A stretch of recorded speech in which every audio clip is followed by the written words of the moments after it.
მოგესალმებით თქვენ უყურებთ ჯაფარას პოდკასტს. შეგახსენებთ რომ გამოიწეროთ არხი, ვიდეოც დალაიქოთ, იმას შემდეგ თუ მოგეწონებათ. დღეს სტუმრად არის გიორგი ნონიაშვილი, ჰიპ-ჰოპის აღმასრულებელი პროდიუსერი. ამას მე გავშლით რა და როგორ. ჰიპ-ჰოპის მცოდნე ადამიანი. დიდი ხანი ვაპირებდით ამ პოდკასტის ჩაწერას. მე ცოტა ხნის წინ ილო ბეროშვილი იყო.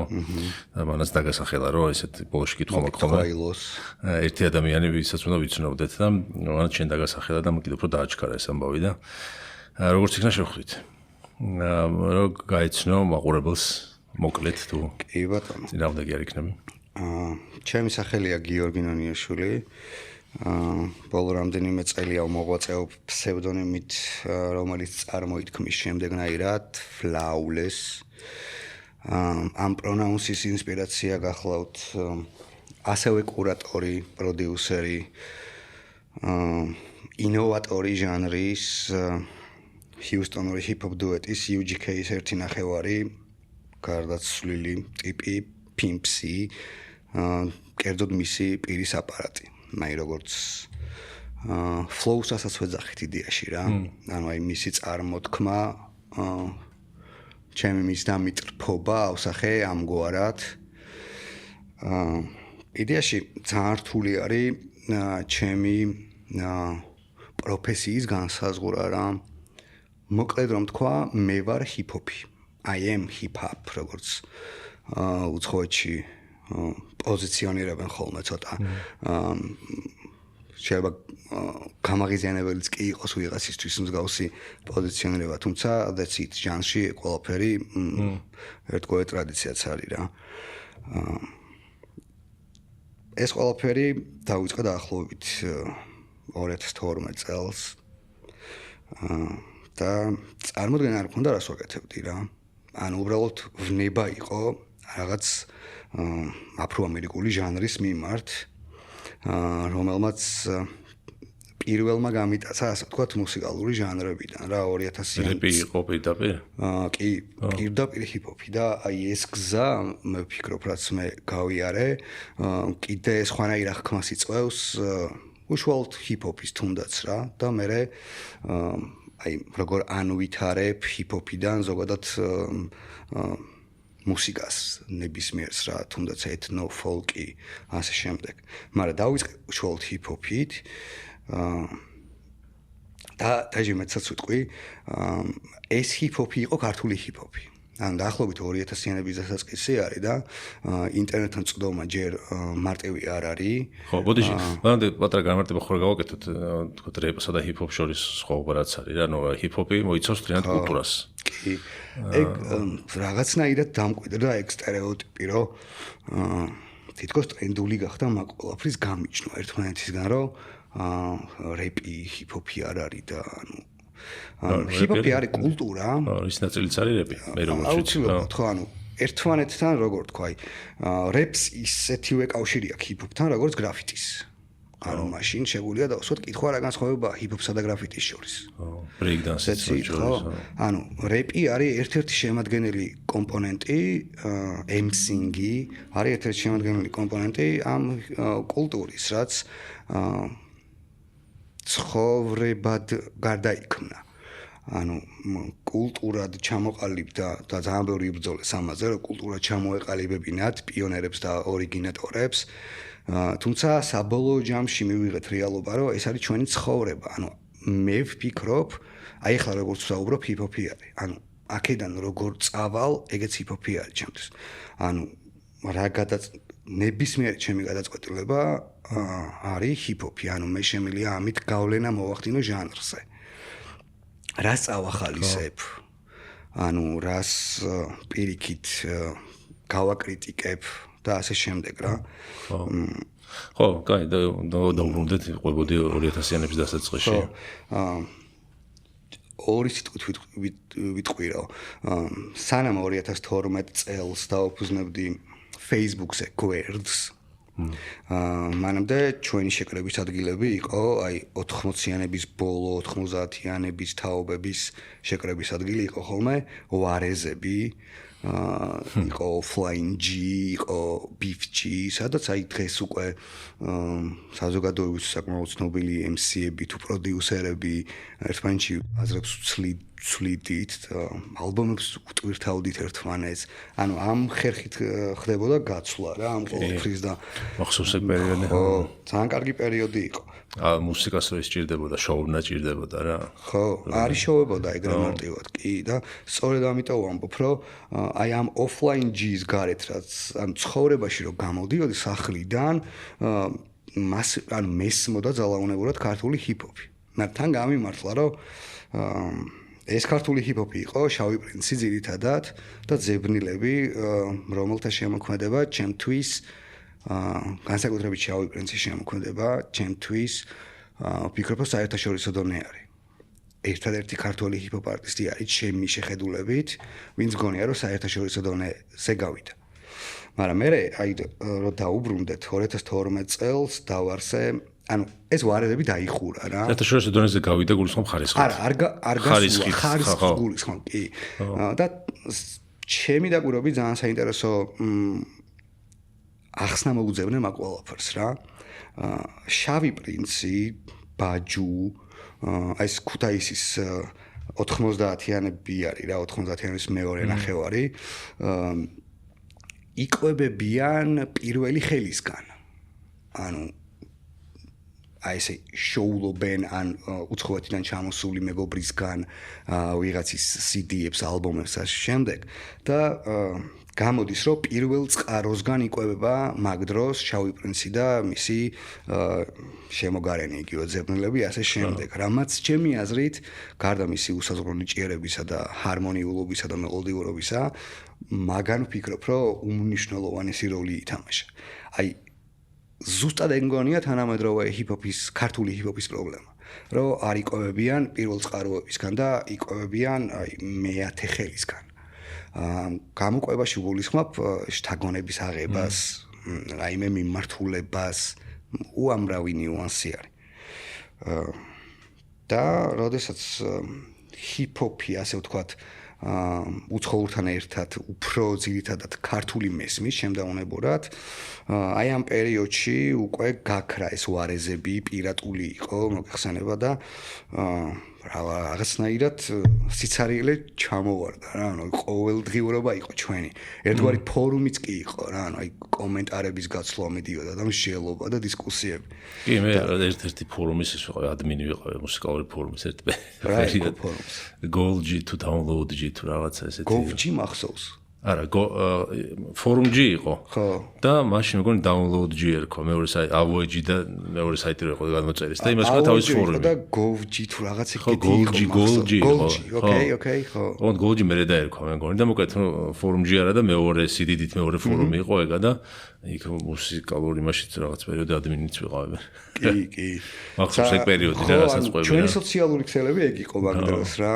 მაგ დრო ინტერნეტის გავლით ფორუმზე დაწერდი ეს სიმღერა ხო არ გაქვთ და შეიძლება ერთი კვირის მერე რაღაცას ლინკი მოეცა რაღაცა და ეგეთი პერიოდი იყო კი ანუ მაგ ხრი ფუფუნება არ გქონია რა დღევანდელ თაობებს რო უყურებ ხელმისაწვდომია აბსოლუტურად ყველაფერი და ზუსტად მე მგონია რომ ზუსტად მაგან მოიტანა გარკვეული პრობლემები რა ხო ის ხო რა უფრო აღრაფასებ ისე რა აი დიდი ხანი რო ელოდები მე იმას რო უსმენ ყველა წამს უსმენ იმიტომ რომ იმას ელოდები შეიძლება ერთი თვე ეძებ რა და უკვე აი გინდა მთლიანად აითვის რაც გადმოწერე და კარგად მოусმინო ინდუსტრია ძალიან ჩიპ და fast food-ი გახდა რა და შენ იდეაში მელომანს რომელსაც რაღაც კარგი შემსრულებლის მოძებნა გიწევს ანუ უნდა გაფილტრო ამ ძალიან ბევრ არტისტსა და მუსიკოს შორის ვიღაც კარგი რა და ადრე პირიქით იყო რა ანუ ძირითადად ღირებული იქნებოდა რა ანუ მახსოვს აი ტორენტები რო არსებობდა ერთი ის იყო რა ქვია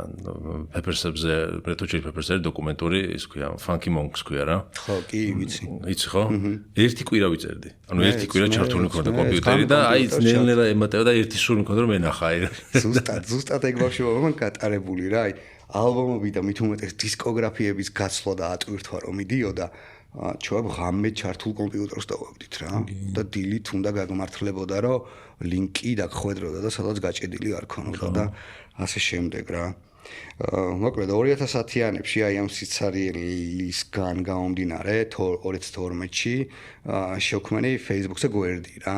როგორც წეამ თქვი, აი წარმოდგენა არ მქონდა საბოლოოდ სად მივიდოდა ეს ყველაფერი რა. უბრალოდ მინდოდა დისკუსია, აზრების გაცვლა, გამოსვლა და ასე შემდეგ რა. და დღევანდელი გადმოსახედიდან ეს რეალობა შემორჩა ხელში, რომ ეს არის ერთადერთი და ანუ პირველი და თუ არ მეშლება დღემდე ერთადერთი პროფესიონალური ჰიპ-ჰოპ გამოცემა, რომელიც 2012-დან დღემდე როგორ ქვია Facebook-ზე იპოვოს მოყოლება.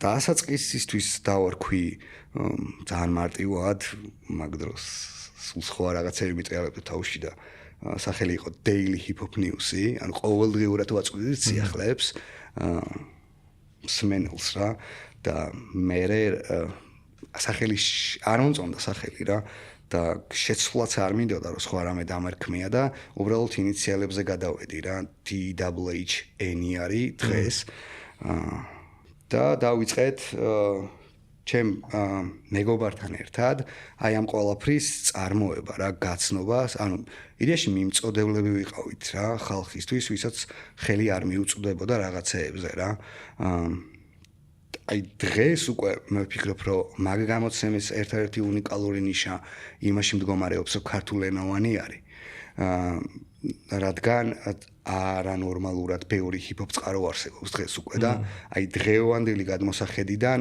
მხოლოდ ეგ რჩება როგორ თქვა ღირებული რომ ეს ყველაფერი აუცილებლად ქართულ ენაზე არის მაგრამ აი მაშინ ამ უცხოური წყაროების გამოყენება ვერ ხდებოდა რა ზოგმა არ იცოდა ზოგმა რავი ინტერნეტის პრობლემა ჰქონდა ის რიგი მიზეზების გამო რა და სტრიმინგები ხო საერთოდ არ იყო კიდე არაფერი არ იყო საერთოდ რამდენიმე საიტი იყო hip-hop DX-ით ვიყვებოდი მაპირადად და კომპლექსით რა ეგორი მსხვილი კომპლექსი დღემდე follow-ებს და უკვე კომპლექსი ძალიან განვითარდა ანუ სხვა თვალით უყურებდი ხოლმე ბავშვობიდან მაგ ყველაფერს რა ანუ აი რეპი რომ მოვისმინე აი ის ფიქრი არ გამჩენია რომ რა მაგარია მოდი მეც გავრებავ ანუ დღემდე არ მქონია მაგის აი არ მომსვლია აზრად თავში რომ გამერება რა ანუ თუნებრივად სხვა ვნება მაქვს რა სხვა ტოლვა და შესაბამისად აი ამ კომპლექს და ჰიპ-ჰოპ DX უყურებდი ცოტა სხვა კუთხით რა აი როგორ პოდკასტებს აკეთებდნენ იმ პერიოდში ანუ აი MC-ებთან როგორი ინტერვიუები ქონდათ როგორ ფუთავდნენ პროდუქტს ზოგადად და რამხელა როლი ქონდა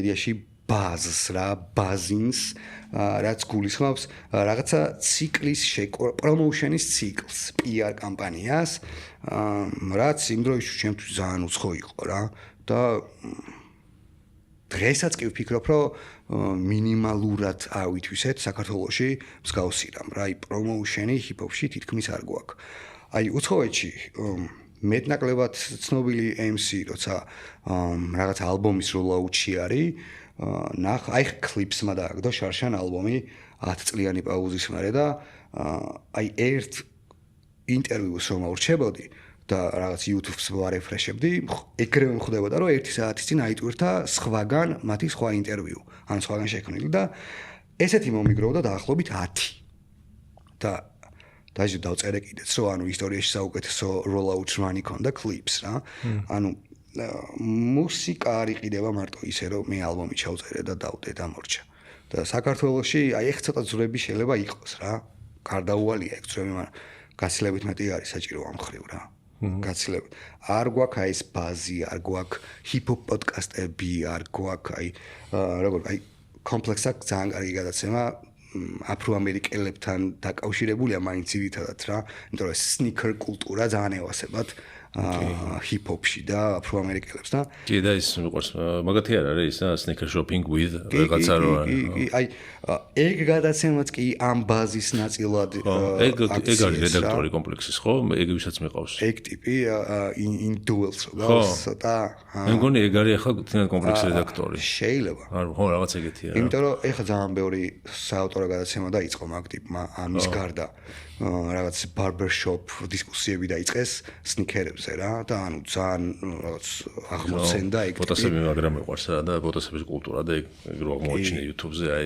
დღემდე უყურებ ხოლმე რაღაცა რომ დაიდება კი მე ძალიან მოსწავლო მაგან რა და ეგ აი თითქოს ჰიპ-ჰოპთან არაფერ შუაში მუსიკასთან არაფერ შუაში გადაცემაც კი შეიძლება აქციო ამ ბაზის ნაწილად რა არ არის აუცილებელი რომ შენ გადაცემაში რავი თავიდან ბოლომდე შენ მომავალ ალბომზე ბაზრობდე რა უბრალოდ შეგიძლია დაანონსო სადღაც მისვლისას რომ აი ეს და ესე და 1-2 კითხვა პასუხით შემოიფარგლო და მორჩა რა მაგრამ ყველა გადაცემას და ყველა channel-ს თუ არხს თავისი მაყურებელი ყავს და ყველა ხაზიდან რამდენიმე მოდის შენთან რა აი ხო Alchemist და Freddie Gibbs კონდა ალფრედო ორში ამას აი მეგობრებთან ძალიან ხშირად ვსაუბრობდი ხოლმე რომ ალქემისტი ალბათ თანამედროვე ჰიპ-ჰოპის საუკეთესო პროდიუსერი არის რა DJ Max-ის ფრის ქვეშ გაზრდილი და ასე შემდეგ კაცი ძალიან დიდი წარმოშობით ებრაელი სხვათა შორის და Freddie Gibbs-თან ერთად ჩაწერეს სეკველი ალბომის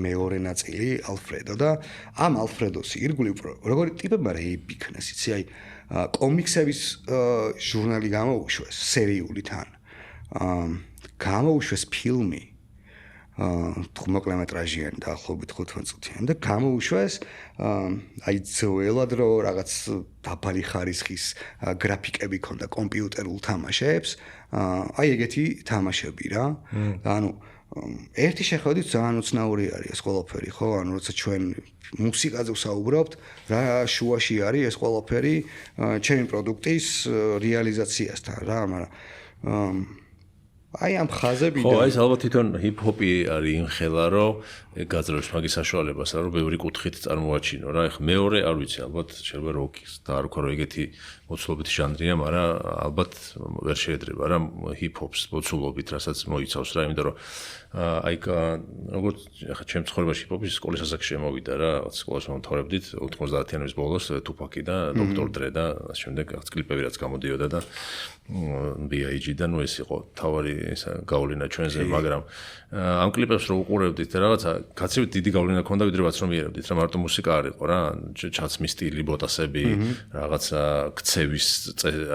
ქცევის სტილი რაღაც გემოვნება ანუ უფრო კაცებით დიდად შემოდიოდა და გავლენას ახდენდა რაღაცებზე ვიდრე გვეგონა რა კინოებშიც ახლა რა ბევრი ფილმი არის რო იტყვა ჰიპ-ჰოპ კინო არის რა რავი რაღაც კალათბურთზე ფილმები და მაგდროს იყო NBA-ის აღმავლობაც ახლა შეიძლება ბევრს ესე არ იყო მაგრამ ჩემთვის კიდე დაემთხვა NBA და კალათბურთის კულტურა კიდე იქაც ჰიპ-ჰოპი არის რა კი ძალიან კვეთაშია აივერსონი იყო მაშინ თან ისეთი ტიპი რა ქვია AI თავის ზენიტში იყო კარიერის რა და იმან ჰიპ-ჰოპი მოიტანა მაგრად კალათბურთშიც და კი რეპავდა აივერსონი ხო მე ხო რეპავდა კობი ანუ შაკი ალბათ ყველაზე კარგი კალათბურთელი MC არის ხო კი რაღაც რამდენიმე შეიძლება მევასება რა რაღაც მონდაპლერის ჩაგდება შაკის სადებიუტო ალბომი აქვს რავი ნახევარი უთენგი ყავს შიგნით და ჭამს მიკროფონს და აი შაკი ხო ვაფშე მოვლენა არის ხა ძალიან იჭერი ტიპია და Unique-G ანუ აბსოლუტურად დღემდეანერი პარტები აქვს DJ-ს და ელასტიურობის პატრონი არის ამ გაბარიტების შემხედვარი 2 და 16-ია ვინც არის ეს სიმბოლოში და გიგანტი 53 მგონი სიგიჟე ხო და იმას ვამბობდი რომ ზოგადად გავლენა მე მგონია რომ იმაზე ბევრად ადვილად ხდება ადამიანებზე ვიდრე შეიძლება ჩვენ ეს ვიცოდეთ ან ვაღიარებდეთ საკუთარ თავთან ამას რა და აი მსგავსი გავლენები თუნდაც რავი მოხრაზე და ანუ რავი ჩაცმის სტილზე და ყველაფერზე აისახება ძალიან მარტივად რა თუ რა თქმა უნდა გიყვარს ეს ყველაფერი და ხო რა ხა ინდროინდელ აიკონებს რო უყურებ ნუ ხა ჩემთვის ეგ არის აურა ეგ არის ჰიპ-ჰოპი Tupac-ით შემოვიდა რა ხა დღემდე ძალიან მიყვარს რა ხა კი რაღაც არ არის ალბათ ყველა დროს საუკეთესო MC და შემდეგ მაგრამ ნუ ანუ კულტურა ანუ ზღვარსავით მოქონდა ეს კულტურა რა ყველაფერში ყველა Tupac-ის ნებისმიერ YouTube-ზე ჩაწერო და ვიდეო ნახო, გინდა ინტერვიუ, გინდა რაღაცა არის, აი ეს ასე ჩვენ და ჰიპ-ჰოპი რა. აუ ქონდა ტიპს, რაღაცნაირი აურა ქონდა, რომ აი ავტომატურად ეგრე მოძრაობდი თუ რაღაცეებს იწყებდი რა. აი ძალიან დიდი აურის მოტარება. და ძალიან დიდი მისაბაძი ისინი იყვნენ რა ტიპები, ხო. კი, ძალიან. და აი ხა პარალელი გამახსენდა რომ ამ ჩაცმის სტილთან დაკავშირებით რა შეიძლება ცოტა უნდა გადავხტა ეხა ორი სიტყვით რა მესმის ხოლმე კითხვა რა რომელ დოკუმენტურ ფილმს უყურო ჰიპ-ჰოპზე ან არადოკუმენტურს ხატრულს ან ასე შემდეგ მაგრამ ჩემი რჩევა იქნება რომ ყველაზე კარგი დოკუმენტური მასალა რაც შეიძლება დამწყებმა და არადამწყებმა აი მე მაგალითად ეს ყველაფერი გავაკეთე რამდენიმე თვის წინ ალბათ 2-3 თვის წინ და აი 24 საათის განმავლობაში ბოლო 20 წელი რო ჰიპ-ჰოპს სწავლობ მაგ ერთმა ტიპმა რომელსაც რჩევის სახით მაყურებელს ვურჩევთ იმ ხელა ინფორმაცია მომცა და ისეთ გასაგებენაზე და ისეს ანუ ერთია შენი ცოდნა მეორეა როგორ გადამოცემა ამას რა და ამ ტიპს ისეთი უნარი აქვს ამ ყველაფრის რომ ანუ არ არსებობს ტელეფონი დაიჭირო ხელში მაგის ყურების პარალელურად რა ეს ტიპი არის KRS-One ფიქრე რომ მაგაზე ხარ ამბობს უეჭველი მაგ ლექციები აქვს მოსმენილი YouTube-ზე ფილოსოფოსია კაცი ჩვეულებრივად რა ანუ რაღაც სტუდენტებთან კი არა ხო რაღაც ახალგაზრდები ისხედან და იმათ რო უყვება ჰიპ-ჰოპს ძალიან ბევრი ეგეთ ლექციები ცოტა რელიგიაშიც რო გადადის და იმას ფილოსოფიაში უფრო უკმაოდ ან ძალიან ფილოსოფიურად უყურებს მაგ ყველაფერს აი ძალიან ღრმად და გასაგებად და ჩაშლილად საუბრობს იგივე ჟანრში აი კორპორაციების გამოჩენაზე იგივე ჟანრში აი როგორ თქვა მავნებლობაზე რა აი ეგ ტიპები იმიტატორი ტიპებისგან წამოსულ მავნებლობაზე რა ეგ ტიპები რეალურად არიან fake ტიპები არიან ვიღაცაებისთვის რა ის გაბრაზებული და სულ რაღაც თითქოს ნეგატიურ კონტექსტში მოჭიმულები და ასე შემდეგ რა მაგრამ მე მგონია რომ მაგ ხალხზე დგას ჰიპ-ჰოპი რა რაც არ უნდა ჰიპ-ჰოპი მეინსტრიმი გახდეს და ასე შემდეგ ანუ უნდა ვიცოდეთ რომ ამინდს ყოველთვის განაგებს ანდერგრაუნდი რა იატაკ ქვეშეთი და აი ეს რეალური ფესვები ჰიპ-ჰოპის და KRS-One აი ერთ-ერთ ასეთ სერიაში ფაქტიურად თავის თვალებით მანახა 8 წლის KRS-One-ის თვალებით მანახა როგორ დაიბადა ჰიპ-ჰოპი რა ხდებოდა უშუალოდ იმ წლებში აი 73 წელსში როცა ჰიპ-ჰოპის ოფიციალური ათვლის თარიღი არის წერტილი რა ანუ 73-დან ვიწყებთ ოფიციალურად ათვლას საერთოდ 70-ში რა მოხდა დღე მიფიქრება ხოლმე მაგაზე რა მუსიკაში საერთოდ რა 60-იანები აი არ ვიცი რანაირად ეგ არის მუსიკა მაგით ვიყვებებით დღემდე ანუ არაფერი ახალი არ იქნება რა აბსოლუტურად ახალი არაფერი არ იქნება ყველაფერი არის შთაგონებები ყველაფერი არის აი კერძის მომზადებას გავს რა აი რაღაც სხვადასხვა ინგრედიენტები რომ უნდა შეარჩიო უნიკალური გემოს მისაღებად და ამ უნიკალური გემოს ესენცია რჩები შენ უშუალოდ ავტორი მუსიკის, რომლებმაც აი გარკვეული ან ფლოუ, ან რაღაც ჟღერადობა, ან სიხავერდე, რაღაც ისესხეს ხვისგან და რჩები შენ, რომელიც ან წარმავალს ხდი შენივე მუსიკას, რადგან შენსას უნიკალურს ვერაფერს ვერ უმატებ ამას და უბრალოდ მომპარავად რჩები ჩემ თვალში, მაგრამ აი მაგალითად ტაილერი რასაც აკეთებს, რომ შეუძლია უნიკალურობის მიცემა, აი რაღაც ჯადოსნური ესენციის დაყრა აი ამ ინგრედიენტებზე, მსგავსი არტისტები აუცილებლად ღირებულ მუსიკას ქმნიან, რომელიც ნიშნულოვან მუსიკალურ მემკვიდრეობას დატოვებენ რა. და KRS-One-ზე მინდა ამის თქმა აუცილებლად, რომ ჩაცმის სტილიდან მივედი KRS-One-ზე, რომ სხვა შორის, როცა ჰიპ-ჰოპი დაიბადა, ან ძალიან ბევრი არასწორი სტერეოტიპი არის დამკვიდრებული. ვინც აი სხვაზე მეტად იცის ჰიპ-ჰოპი და გეუბნება, რომ სამხრეთ ბრონქსი არის ჰიპ-ჰოპის აკვანი, რეალურად სამხრეთ ბრონქსი არ არის ჰიპ-ჰოპის აკვანი და არის დასავლეთ ბრონქსი. და KRS-One ამბობს, რომ მთელი ჰიპ-ჰოპი ჩამოყალიბდა ბრიუს ლის, ბრონქსში მცხოვრები ბრიუს ლის attitude-ზე, ანუ აი დამოკიდებულებაზე, რომ აი ეს აკეთებს და გვერდით ვიღაც დააგდო რა. ანუ ჩვენც ეგ გვინდოდაო რა. სკვერებში ვიკრიბებოდითო და ანუ ყველას როულ მოდელი ბრიუს ალი იყო და ვაკეთებდით იგივესო, ოღონდ არა რაღაც აი კოანდოში ან კარატეში, არამედ ფრისტაილში რა. და აი ეს ჩაჩაჩული ჯინსები და oversized ტანსაცმელი ძალიან მერე პონტია რა. ანუ მაგ დროს ტიპები ვაფშე სხვანაირად იზმანებოდნენ და ასე შემდეგ.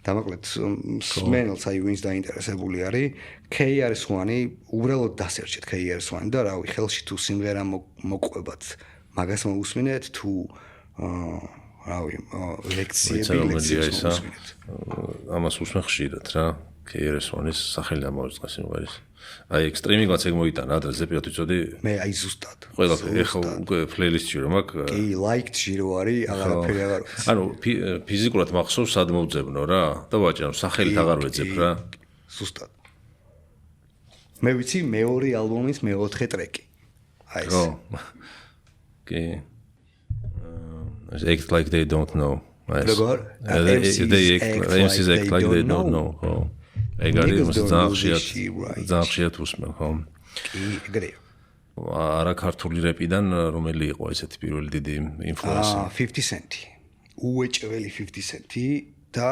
მაგარი ბულინგის მსხვერპლი ვიყავი ჩემ ბავშვობაში 50 Cent-ს რო უსმენდი რა დაახლოებით იგივე მომენტი იყო რაც მე აი Lil Wayne-ის სმენელს დაემართა რა იმიტომ რომ როგორ შეიძლება Lil Wayne-ის მოსმენა ან ტიპი აუტოტუნს იყენებს და ასე შემდეგ რა მაგრამ დღეს რეალურად ეგ ტიპი ჟანრის ერთ-ერთი go-to არის რა ანუ სიახლის მიღების პრობლემასთან მივდივართ რა ეგ 50 Cent-ი ჩემთვის ხო ყველა თაობას ხო ეგ ქონდა რეპშიც რა რაღაცა ხო ყველანი უსკული არის აი Tupac-იც და B.I.G-ც რომ ემათ ითვლება ეგეც ხო თავიდან ეგეთი იყო რა იმ პერიოდში ხო და ეს 50 Cent-ი იყო აი არანორმალურად ჰარმონიული ტიპი აი არანორმალურად გენგსტა აურით და მისი მთელი ბექგრაუნდი ისტორია რაც თავს გადახდა და ასე შემდეგ ცხოვრების წესითაც მართლა ეგეთი იყო ხო თან ანუ Ice-T გენგსტა რეპის ერთ-ერთი პიონერი იძახის რომ ყველაზე რეალური და ბოლო გენგსტა რეპერი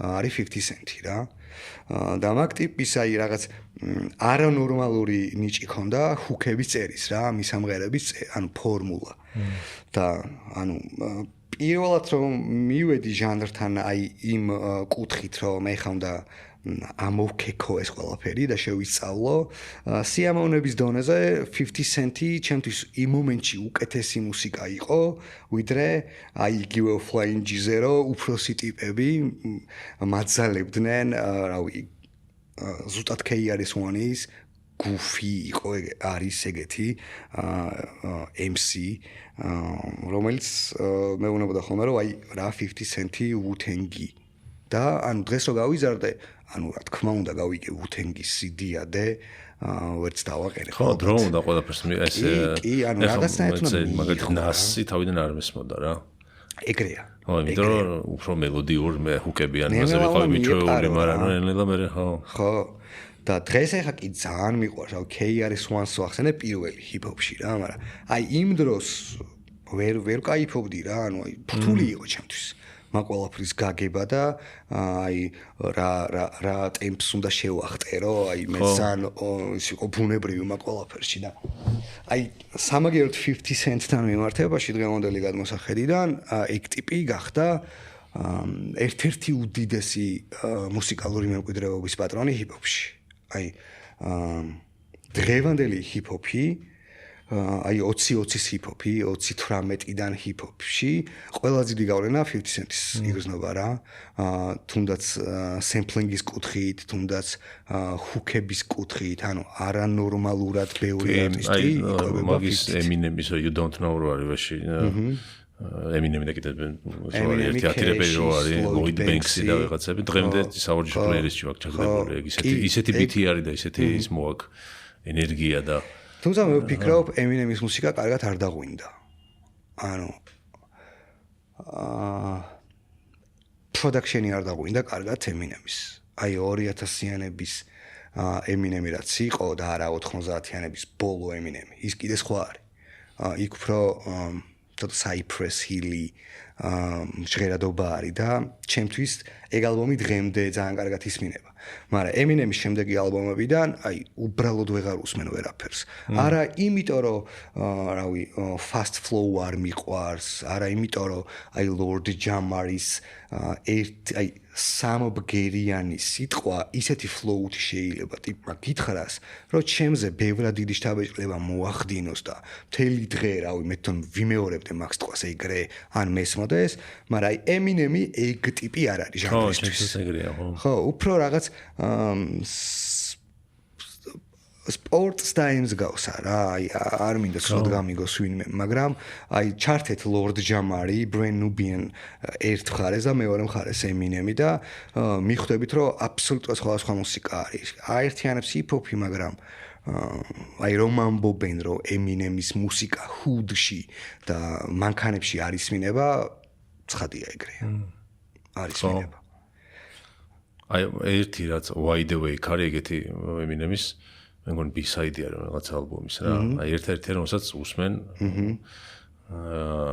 სადაც აი ეს რეპშიაც მოწონს ეგ არის. დანარჩენი უბრალოდ უყურებ ხოლმე და რა მაგარია აქვს ლანდები, მაგრამ აი ეს რო გამოხსენდეს ახლა და ჩავრთო. Replay value რა. ხო, აი გამეორებას არ გთხოვს. ხო, აი რეპ გადრო გამოვიდა. ხო, თავიდან სიყო ვა თროს. მაგრამ აი აღარ გამხსენები რომ ჩავერთო და მომესმინა. აი ნახე კიდე არის ერთი განსხვავება რა. რეპ გადრო ახსენე. ჩემთვის ეგ არის უბრალოდ დემონსტრირება რაღაც წერის სტრუქტურის, პირის აპარატის, რომ აი მე შემილია და შევხედეთ, ოკეი, გავიგეთ რა. მაგრამ ეგეთი რაღაცეები ტიპებს გაუკეთებიათ, რომლებიც პარალელურად ისმინება ჩემთვის რა. აი Busta Rhymes-ი არის, ანუ Busta Rhymes-ის რაღაც ეპოქა შემოქმედების ძირითადად fast flow არის რა, მაგრამ მაგ ტიპის fast flow ჩემთვის ბევრად კარგად ისმინება, ვიდრე Eminem-ის და საბოლოოდ ამ ყველაფრის ახსნა მგონია ის, რომ აი როგორ თქვა, უბრალოდ განსხვავება, რომ ეს თეთრია და ეს შავია. აი და ეს ყველაფერი კიდე თავის რაღაც კრიტერიუმებს ალაგებს, რა განსხვავებებია ამ ორ ადამიანს შორის, რომ აი ამას სხვა მიხრა მოხრა აქვს, აი ამას სხვა flavor აქვს, სხვა ორგანულობა აქვს ამ ტიპს, ვიდრე აქეთ მაგალითში რა და მე კიდე აი აქეთ მიყვარს ყველაფერი რა და იმდენად მიყვარს რომ ამ მიზეზით არა თუმცა ვფიქრობ რომ აი ამ ავთენტურ ჰიპ-ჰოპს თუ მოწყდი არ ვიცი ძალიან უნდა გაგიმართლოს ან რავი აინშტაინი უნდა იყო რომ კარგი მუსიკის ავტორად შედგე რა იმდენად მნიშვნელოვანია ეს საწყისი ხო თან კიდე ანუ ჰიპ-ჰოპი არის ალბათ ჟანრი, რომელიც ცხოვრებაში ყველაზე მოცულობით ყველაზე ბევრი მაქვს მოსმენილი რა. ახლა თქვა ჩემი ყველაზე დიდი გავლენა, რომლებშიც არის, რატომაც არა, მაგრამ ნუ აი რო გითხრა, აი ყველაზე დიდი რაღაც სიამოვნება რაც მიმიღია არის ალბათ Led Zeppelin-ი არის, Rocky არის, რაღაცა Red Hot Chili Peppers-ი არის ჩემი უსაყვარლესი ბენდი, მაგრამ რაოდენობრივად ან ყოველდღიური მოხმარებისთვის ვთქვათ რეპი არის რა და აი ეს რეპის ტემპი თუნდაც ცხოვრებაში. თუნდაც აი მანქანაში რეპი როა ჩართული, სხვანაირად ვატარებ, ვიდრე ნებისმიერ სხვა ჟანრი რა. ხო, აი რაღაც აი ეგ ცხოვრების ეგ ტემპი მიყვარს, რაც ჰიპ-ჰოპს აქვს და თავის ტემპი რა. ანუ ესეთი აი რა ვიცი, ალბათ მაგიტო რა ვთქვა, რეზონანსი გამოიწვია, თუ არ ვიცი, ტერმინი ვიხმარო, ანუ მაგიტო მიმიზი და ასე რომ ალბათ ცხოვრების ტემპით რაღაცა აი ანუ არ გთხოვს ძალიან ბევრ დაკვირვებას. რუტინაში რა შეიძლება მანქანაში იჯდე მართავდე მანქანას და ანუ ძალიან საცობში კონცენტრაცია გჭირდებოდეს რომ რაღაც არ მოგივიდეს რა და ამ დროს ჰიპ-ჰოპი ჩემი აზრით პარალელურად შეიძლება გესმინებოდეს რა მაგრამ მე მგონია რომ აი მაგ დროს რომ Pink Floyd-ი ჩართო შეიძლება ეგრე ვერ ჩაყვინთო რა იმ ყველაფერში მგონია რომ აი ეგ easy მომენტია არა მანქანაში ისმინება ხო ხო არა მხოლოდ მოსასმენად, აი შექმნის დონეზეც კი მგონია, რომ ანუ დაკნინება არ მინდა არაფრის რა, მაგრამ მე მგონია, რომ ჰიპ-ჰოპის შექმნა სტრუქტურულად ალბათ ერთ-ერთი ყველაზე მარტივი ჟანრი არის რა.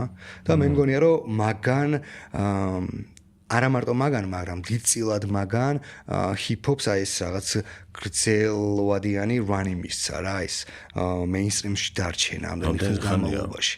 2017 წლიდან არის ოფიციალურად ჰიპ-ჰოპი მსოფლიოში ყველაზე მოთხოვნადი ჟანრი, მაგრამ რავი, ალბათ 2000-იანებიდან უკვე საკმაოდ მასიური 90-იანებზეც შეგიძლია თქვა უკვე რომ მეინსტრიმი იყო არა? მეინსტრიმში იყო, მეინსტრიმის ანუ ალბათ ყველაზე პოპულარული არ იყო, მაგრამ ანუ რაღაცა ნაწილი ეკავა რა. მეინსტრიმში ან ჩარტებში ტუპაკი ფავდედი რა ვიცი, ხო? ჩარტებში აუცილებლად იყო, MTV-ზე აუცილებლად იყო, მაგრამ ეს მეინსტრიმი რაც აი 2010-იანებიდან ჰიპ-ჰოპში ხდება, ეს არის აბსოლუტურად სხვა რამე რა. ეს ჩემთვის დაახლოებით იგივეა, რომ ნებისმიერი ჟანრი ჰიპ-ჰოპი გახდა დღეს. ხო. ანუ ამ ჟანრს ისეთი მუტანტია რა, ისეთი ელასტიურობა აქვს ამ ჟანრს, რომ ანუ სხვა ჟანრებისთვის დამახასიათებელი აუცილებელი პირობები რო არსებობს, რომ აი ეს ინსტრუმენტი აუცილებლად უნდა გამოიყენებოდეს თუ გინდა რომ ამ ჟანრის კატეგორიზაციაში მოხვდე, აი ეგ ინსტრუმენტები შეგვიძლია წამოვიღოთ ჰიპ-ჰოპში და სტრუქტურულად დავტოვოთ ჰიპ-ჰოპად. ანუ ჰიპ-ჰოპის სახე მივცეთ მაგ ყველაფერს და ეგ გაძლევს უამრავი ექსპერიმენტის საშუალებას რა. მაგან გადაარჩინა ჰიპ-ჰოპი ამ დონეზე, რომ ჩოლოთ პანკი კეთდება ჰიპ-ჰოპის სახელით, ანუ ემო კეთდება ჰიპ-ჰოპის სახელით და ანუ ყველაფერი აბსოლუტურად რა. მაგრამ სხვათა შორის აი OG-ს ბაზრობენ, რომ don't call it hip hop იძახიან რა, ანუ ოკეი დღესაც ხდება, ხო? ოკეი, ანუ შეიძლება გრემიზე, შეიძლება სხვადასხვა დაჯილდოებაზე თუ ჩარტებში რა, ვიღაც თეთრები რომ ამ მათთვის არა მშობლიური ჟანრის კატეგორიზაციას იწყებენ, აი ეს ტიპები ბაზრობენ, რომ მან შეცდომას უშვებთო რა. აი 2020 ამგონი, როცა ტაილერი აგდებს ეგორს და გრემიზე თუ სწორად მახსოვს, რომელიც ძალიან მნიშვნელოვანი და პრესტიჟულ დაჯილდოებაზე იღებს წლის ჰიპ-ჰოპ ალბომის ნომინაციაში ჯილდოს და ინტერვიუში ამბობს, რომ ეს ალბომი ჰიპ-ჰოპი არ არის რა, ანუ პროტესტი უჩნდება, რატო არ გამიყვანეს წლის ალბომში ზოგადად. და რატო დავრჩი ჰიპ-ჰოპში, როცა მე ყველაფერი ვქენი, რომ ეს ალბომი აუცილებლად ჰიპ-ჰოპისკენ არ წამეყვანა და ყოფილიყო, რავი, უფრო მსუბუქი მოსასმენი, ფანკი, ეს, მაგრამ ალბათ კლიშეებიდან თუ სტერეოტიპებიდან გამომდინარე, ტაილერი უკარგესი ალბომით რჩება ჰიპ-ჰოპში. ხო, რახან რეპერი ქვია. ხო, აი რადგან შავკანიანი ხარ და ჰიპ-ჰოპს წარმოადგენ, ესე იგი ჰიპ-ჰოპში გადის შენი ალბომი უოჭველი. და მოვიწყდა რას ვამბობდი. OG რეპერები არიან. ხო, აი Rayquan რა, Wu-Tang-ის წევრი ამბობს, რომ ეს არ გაიგოთ ისე, რომ ეს არის თაობებს შორის ბრძოლა რა. ეგ OG-ის ხალხი ძალიან პატივისცემით არის განწყობილი ადეკვატური ახალი თაობების მიმართ რა, ვინც უკავშირს იჩენს და ასე შემდეგ. მაგრამ რაც არ უნდა იყოს it's supposed to sound like აქვს hip-hops. Hip-hops აქვს აი ის როგორც უნდა ჟღერდეს hip-hop-ი.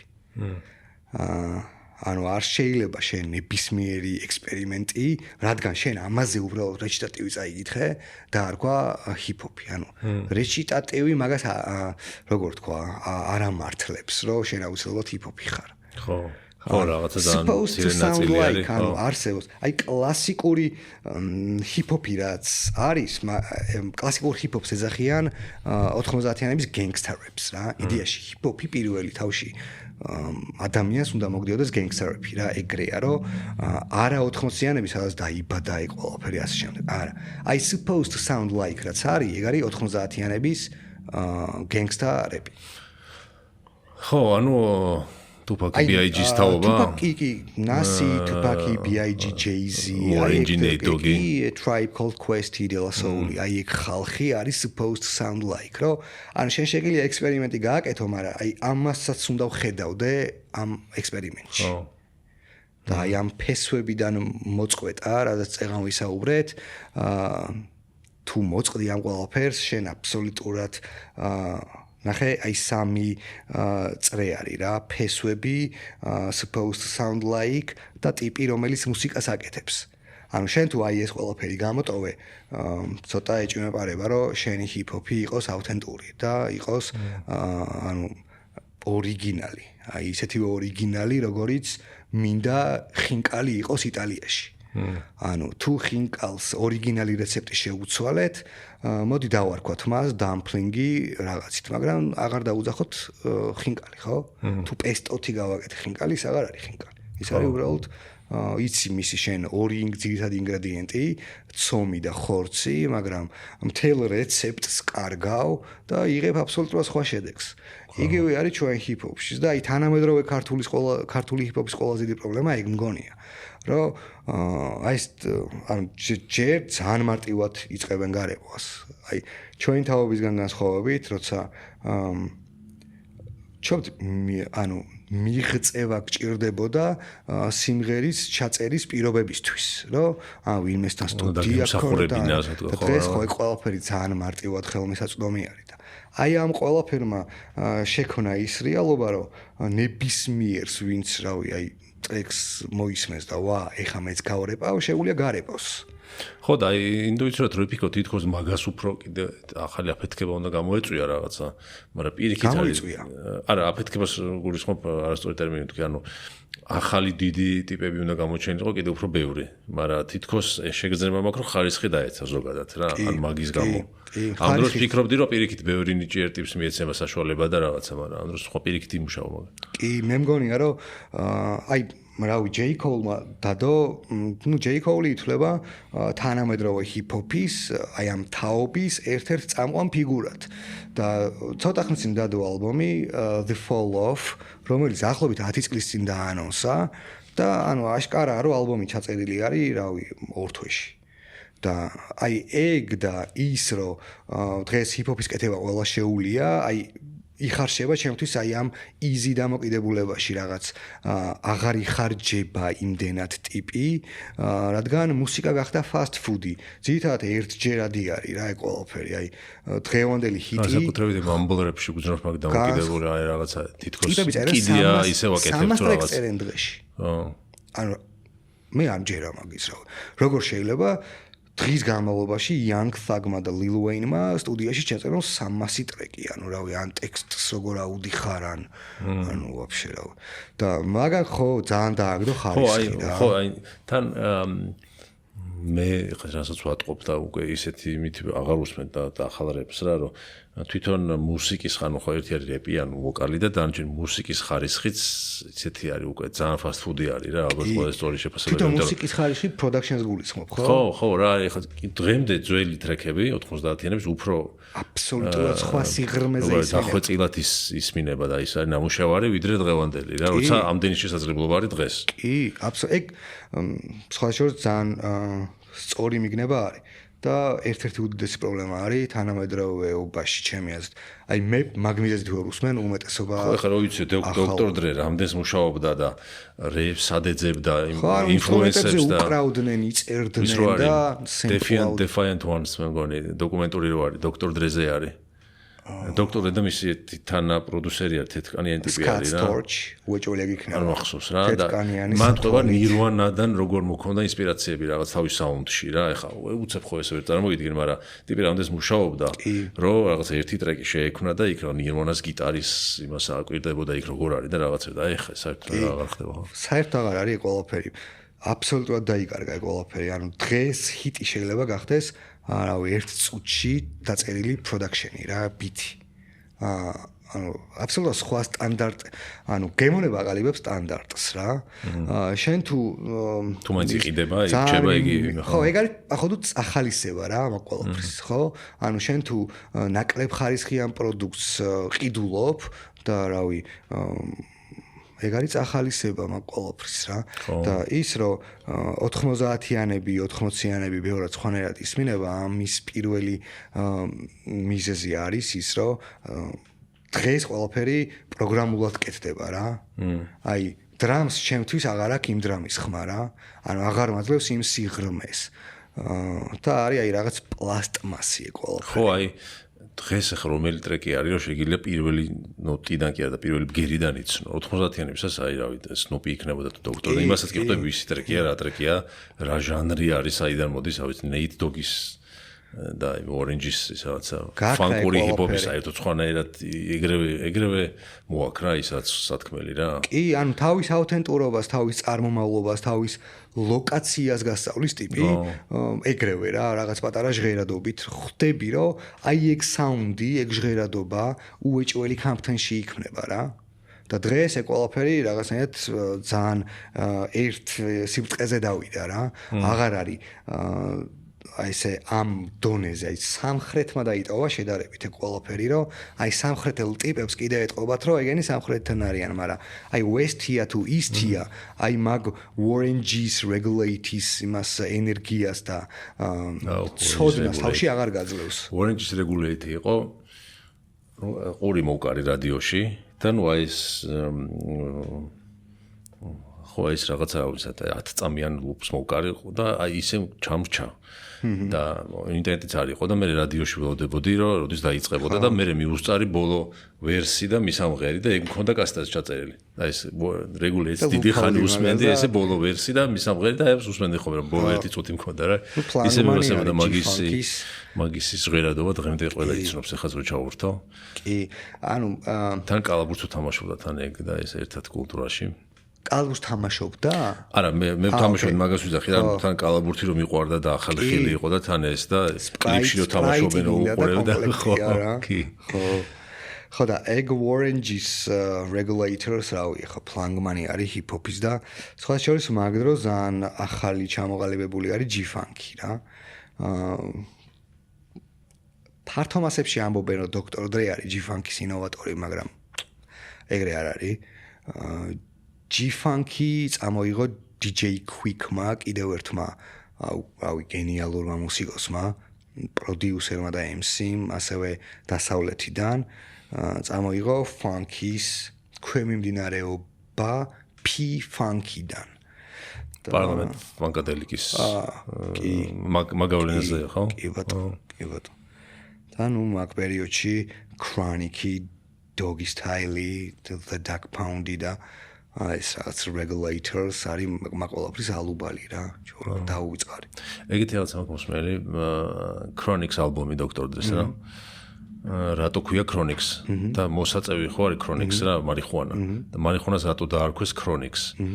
და hydrophonic თუნდაც მომხდა ტერმინს არის მარიხუანის მოყვანის ერთ-ერთი ფორმა რაღაც წყალზე რო იზრდება თუ რაღაცა რა და ეგ მოსაწევი გვიყვარდა ვონთ მაგ სახელს ვერ მახსოვრებდითო hydrophonic თუ რაღაცა და chronics თუ რაღაც ესე ვეძახდითო და chronics-ი გვესმოდაო რა და მე დავარქვით ჟარგონში ამას chronics-ი და ალბომსაც მაგითო ქვია თუ რაღაც ანუ არასწორად გაგებული სიტყვა არის თუ რაღაც ჟანრში რა ხო რა არ ვიცი ხა რამდენად მართლა ესე მოხდა მაგრამ ეგ მაქვს მოსმენელი Snoop-ი ყვება რაღაც იმაში რა ქვია ხო Snoop-ის უნდა დაუჯეროთ ეგ ამბავი იმიტომ რომ Dre არ იყო მწეველი ზოგადად და Snoop Dogg-თან გადაკვეთის მერე გაფუჭდა ხო თეთრკანიანებიდან ახლა ეს კითხვა ჩამჩა ემინემზე ვის დაასახელებდი რა ესეთიანი აქვე აუ ბეორს და ძალიან მიხარია ეგ კითხვა იმიტომ რომ არ მინდა ისე გამოვშტე რომ აი რადგან ემინემზე შედარებით ნეგატიური კონტექსტში ვისაუბრე თეთრების ჰიპ-ჰოპს არ უსმენ ცოტა ხნის წინ რა 2 თუ 3 დღის წინ იყო ოსკარები და კონანი იყო წამყვანი კონან ობრაიანი და დასაწყისში რა რომ დაიწყება ხოლმე პატარა სკეჩებით აქვს ხოლმე რა და იქ ერთ-ერთი ფილმის Weapons არის რაღაც ის გამოვიდა ჰორორი არის ახლა რა და მანდ არის რომ ბავშვები მორბიან ეგეთი სცენა არის და ახლა გაითამაშეს თვითონ კონანს მოსდებდნენ ეს ბავშვები მე მგონი მანდ მოვისმინე რა და ედო Beastie Boys-ის ისა საბოტაჟი რა და რო იწყება თავიდან შედის რა და აი რამდენი ხანი არ მომისმენია და აი მაგ მომენტიც გამახსენდა მაშინდელი ჟღერადობა და საერთოდ რა ებსაკეთებდნენ რა Beastie Boys-ი და აი Rubinio საერთოდ რა მოგენა Beastie Boys-ი რო ახსენე ჩემთვის Beastie Boys-ი Rick Rubinio აი საბოტაჟი რო იწყება ხო ეხა ეგ ჟღერადობა ხო აი არასდროს არ დაგავიწყდება და პირველივე გერიდან ხვდები რომ ეგ კი ეგრევე დუხი მოაქვს ეგრევე იცი რასაც ამბობდი მაგის ნიმუში არის რა რომ იცი რომ ეგ არის რა და დღევანდელობაში ცოტა და რა მე საიპრესილი მოხსენდება ალბათ კიდე ნუ თუ შეიძლება თეთრები დაარქვა მექსიკელებს. ჟღერადობაზე? არა, ანუ ხო აი ჰიპ-ჰოპში მაგარი თეთრები რა, ვინც არიან რა. ოკეი. ხო, Cypress Hill მგონი თეთრებში არ გადის, იმიტომ რომ ლათინოები არიან და ლათინოებს მაგრამ მაინც უფრო თეთრი თეთრებში ბირილას რო დაინახო თეთრია უფრო. მაგრამ არიან სხვა აი ორიგინალი თეთრი ტიპები, ვინც ძალიან კარგ ჰიპ-ჰოპს აკეთებენ, აი უკარგეს რა, არ მინდა ვინმე ისეთი გამოჩეს. პირველი უოჭველი უნდა ვთქვა Almighty LP. LP არის ესეთი არ ვიცი. აბსტრაქტ ექსპერიმენტული ჰიპ-ჰოპის პროდიუსერი და MC-ც ასევე, რომელმაც აი მოგვიანებით შეიძლება Run the Jewels იცოდე. Run the Jewels არის თეთრკანიანის და Killer Mike, აი LP-ს და Killer Mike-ის დუო არის, მგონი რაღაც წარმატება მნიშვნელოვანი ჰქონდათ რა, Grammy-ზე, ანუ რაღაც ეგეთი წარმატება ჰქონდათ რა. ხო, აი მაქედან შეიძლება იცოდე. ნუ მოკლედ LP Aesop Rock, not Aesop, Aesop, ესე იწერება ტიპი. Aesop Rock-ი John Wayne-ი მევასება ძალიან. აი, ეგ არის ერთ-ერთი გამონაკლისი ტიპი, რომელზეც თეთრი რუა ვერ ხვდები. ანუ ისეთი ხმის ტემბრი აქვს და ასე შემდეგ, რომ ძალიან რთული არის განსხვავება მაგის. Evvi მიყვარს ძალიან Evidence-ი, Dilated People-ის წევრი. აუ მე Mac Miller-ი მიყვარს კიდე ძალიან. Mac Miller-ი ძალიან მიყვარს, ძალიან მევასება Mac Miller-ი. ძალიან ვიბარებ მაგის შემოქმედებას. ძალიან ანუ მუსიკოსი იყო. აი მუსიკაც კაი ქონდა რა, აი ამ თაობაში ერთ-ერთი ეგ იყო, ხო? არ იყო მარტო აი რაღაც რეპერი. აი ჩემთვის ახლა რეპერი. რომელიც აი მოგიკლავს ნებისმიერ ბიტს, მაგრამ ჟანრში კიდე არსებობენ მუსიკოსები, რომლებსაც ცოტა სხვა ნიშა აქვთ რა, სხვანაირი დისკოგრაფიები აქვთ. აი ტაილერი ვახსენეთ წეგან და ტაილერია მუსიკოსი, Kanye West-ია მუსიკოსი, აი Dre არის მუსიკოსი. მაგრამ არსებობენ ტიპები, რომლებიც უბრალოდ MC-ები არიან და დროთა განმავლობაში რელევანტურობას ვეღარ ინარჩუნებენ რა, იმიტომ რომ აი იგივე Nas, რომელიც ჟანრის ერთ-ერთ უდიდეს წარმომადგენლად მიიჩნევა, 2010-იანებში, აი 10-დან 20-21-მდე, ანუ ჩემი აზრით კარგი ალბომი არ აქვს Nas. და ამის ახსნას იმით ვიწყებ, რომ საკუთარი ყურით ირჩევს სელექციას, მუსიკალურ productions რა. და ეგეთი, როგორ თქვა, 50 წლის ტიპის ყური როგორ თქვა, ვეღარ მიყვება რა, იმ რაღაც განვითარებას. არ მინდა ტენდენცია და ვარქვა მაგ ყველაფერს, მაგრამ სიახლე თუ აი რაღაც ინოვაციურობა, აი რასაც პროდიუსერები ძალიან კარგად შევებიან რა, აი Pharrell მაგალითად 2000-იანებშიც ბიტს წერდა და დღესაც ბიტს წერს და მაშინაც კარგი იყო და დღესაც კარგია რა, მაგრამ აი Nas-ი რო 90-იანებში რებავდა ძალიან კარგი იყო და 2010-იანებში მისი ალბომები production-ის სელექციის გამო არ ისმინებოდა და სამაგიეროდ ისმინებოდა Jay-Z-ის ალბომები იმავე პერიოდში ჩაწერილი. და ამ ორ ტიპს შორის განსხვავება ის არის, რომ Jay-Z ენდობა პროდიუსერს და ეუბნება, რომ ანუ აბა გააძრე რამე. და ანუ Pharrell ეუბნება, რომ აი ამაზე მინდა რომ წაიკითხო, ჯიგა. აუ ეგენი ამდენი, მაგრამ მიყვარს ეგ ვიდეოები YouTube-ზე რო არის, ეგ დიდი რეპერი პირველად რო ისმენენ ბიტებს, რა ვიღაცას რო მოტანილი და რო ურჩევს და ხო, Timbaland და Jay-Z ცნობილები რაც ვიცით, ისინი პირველად მოისმენეს თვითონ რა და ის რო ეტყობათ Ugly Face-ს რო იღებენ, ხო ეს. აღტკინება რო ეტყობათ, რომ უნდათ რომ ეხა ამაზე გარეპონ რა. კი, და ეგ ძირითადი სხვაობა არის ეხა აი ორ მაგარ MC-ს შორის, რომელიც აი გრძელვადიან რელევანტურობა შეინარჩუნებს, შენი ყურით არ უნდა გადაწყვეტო ბევრი რამე რა, ანუ შენ რომ მაგარი რეპერი ხარ, ოკეი, მაგრა გარეპე რა. მაგრამ ის რომ აღმასრულებელი პროდიუსერი შენ უნდა იყო ალბომის, ის რომ production სელექცია შენ უნდა განკარგო, მაგ ყველაფერში ცოტა სხვას უნდა დაეყრდნო ვინმე სანდო ტიპებს რა. და ჯიგა მაგაშვებოდა და მე ვფიქრობ, რომ 2010-იანებში საკმაოდ ძლიერი ალბომები აქვს, მაგრამ Nas-ზე იგივეს ვერ ვიტყვი, ალბომების დონეზე, თუმცა როგორც MC, შეიძლება Nas-ი გვერდში. ხო, ხაი Kanye West-ს რომ უსმენ, მუსიკალური ნაწარმოებია რა. და Nas-ი არის უსმენ რა მაგრა რეპავს. აი ეგეთ ეგ სხვაობა არის რა. ზუსტად. და ის უფრო აი Mac Miller-იც ეგეთი იყო, აი მუსიკა აი პლეილისტები მაქვს ეს Spotify-ში, მის განწყობის მიხედვით მაქვს სახელები დარქმეული რა, მუდების მიხედვით. და ერთი 4 პლეილისტში არის Mac Miller-ის სხვადასხვა ისინი რა, აი მაგათაც chill პლეილისტი რომ აქვს, იქაც არის Mac Miller-ი, hip-hop-ის პლეილისტი მაქვს, იქაც არის Mac Miller-ი, R&B-ის პლეილისტი, R&B დავარქვი ჩემ ჭკუაზე, იქაც არის Mac Miller-ი, ანუ მუსიკალურად რაოდენოვანი იყო რა. ძალიან კაია Mac Miller-ი, ძალიან. ანუ იმდენად კარგი არის, რომ აი სხვა კარგი აფრო-ამერიკელი MC-ები ვინც არიან მაგ თაობაში, ყველა Mac Miller-ზე ბაზრობს. აი Earl Sweatshirt-ი ჩვეულებრივად ახალი ტალღის father არის რა, ინოვატორი არის ჩვეულებრივად ახალი ტალღის. და აი ეგ ტიპი გამოდის და რავი Mac Miller-ზე ისე ბაზრობს. თან როგორ უბრალოდ ტიპი არის რაღაცნაირი გეგონება თბილისელის მაგაცია შენი რა. და რავი რაღაც შავი ჯინსი და მორჩა და მაგრამ აი ერთ-ერთი და სამახსოვრებელი ვინც გამიტყდა რომ აი რაღაცა გარდაიცვლება რაღაცა რომ მაგრამ რო გიტყვი ისე კი არა რომ უი შეგხვდა და სკროლე აი რომ გახსენდება მე ეგრე არის რა დღეს ანუ რამდენის Mac Miller-ს აღარ ხდება ან ჩაერთვას რომ მოხსენდება რომ თან ყველა მევასება მაგისი რომელიც სიცოცხლეში გამოვიდა რა აი არ მიყვარს ალბომები რომელიც გარდაცვალების მერე გამოდის ხო აი Anderson Peck არის ძალიან კარგი კალიფორნიელი ოქსნარდიდან არის ძალიან კარგი მუსიკოსი რა ფანკია ჰიპ-ჰოპთან მოსული სხვათა შორის გრემიც აიღო ხა შარშან ბრუნო მარსთან ერთად ჩაწერა კოლაბორაციული ალბომი და აი მაგალ ჩერეს ბრუნო მარსი თუ უფრო ალბათ რა თვითონ ეგეთი მეინსტრიმი არ არის მაგდონის და ტიპმა დაიწერა დატყდა რომ მოგდები ჩემი ნამუშევრები არ გამოვაშოთ ხო ეგენი იმიტომ არ არის გამოსული რომ არ ჩავთვალე საჭიროდ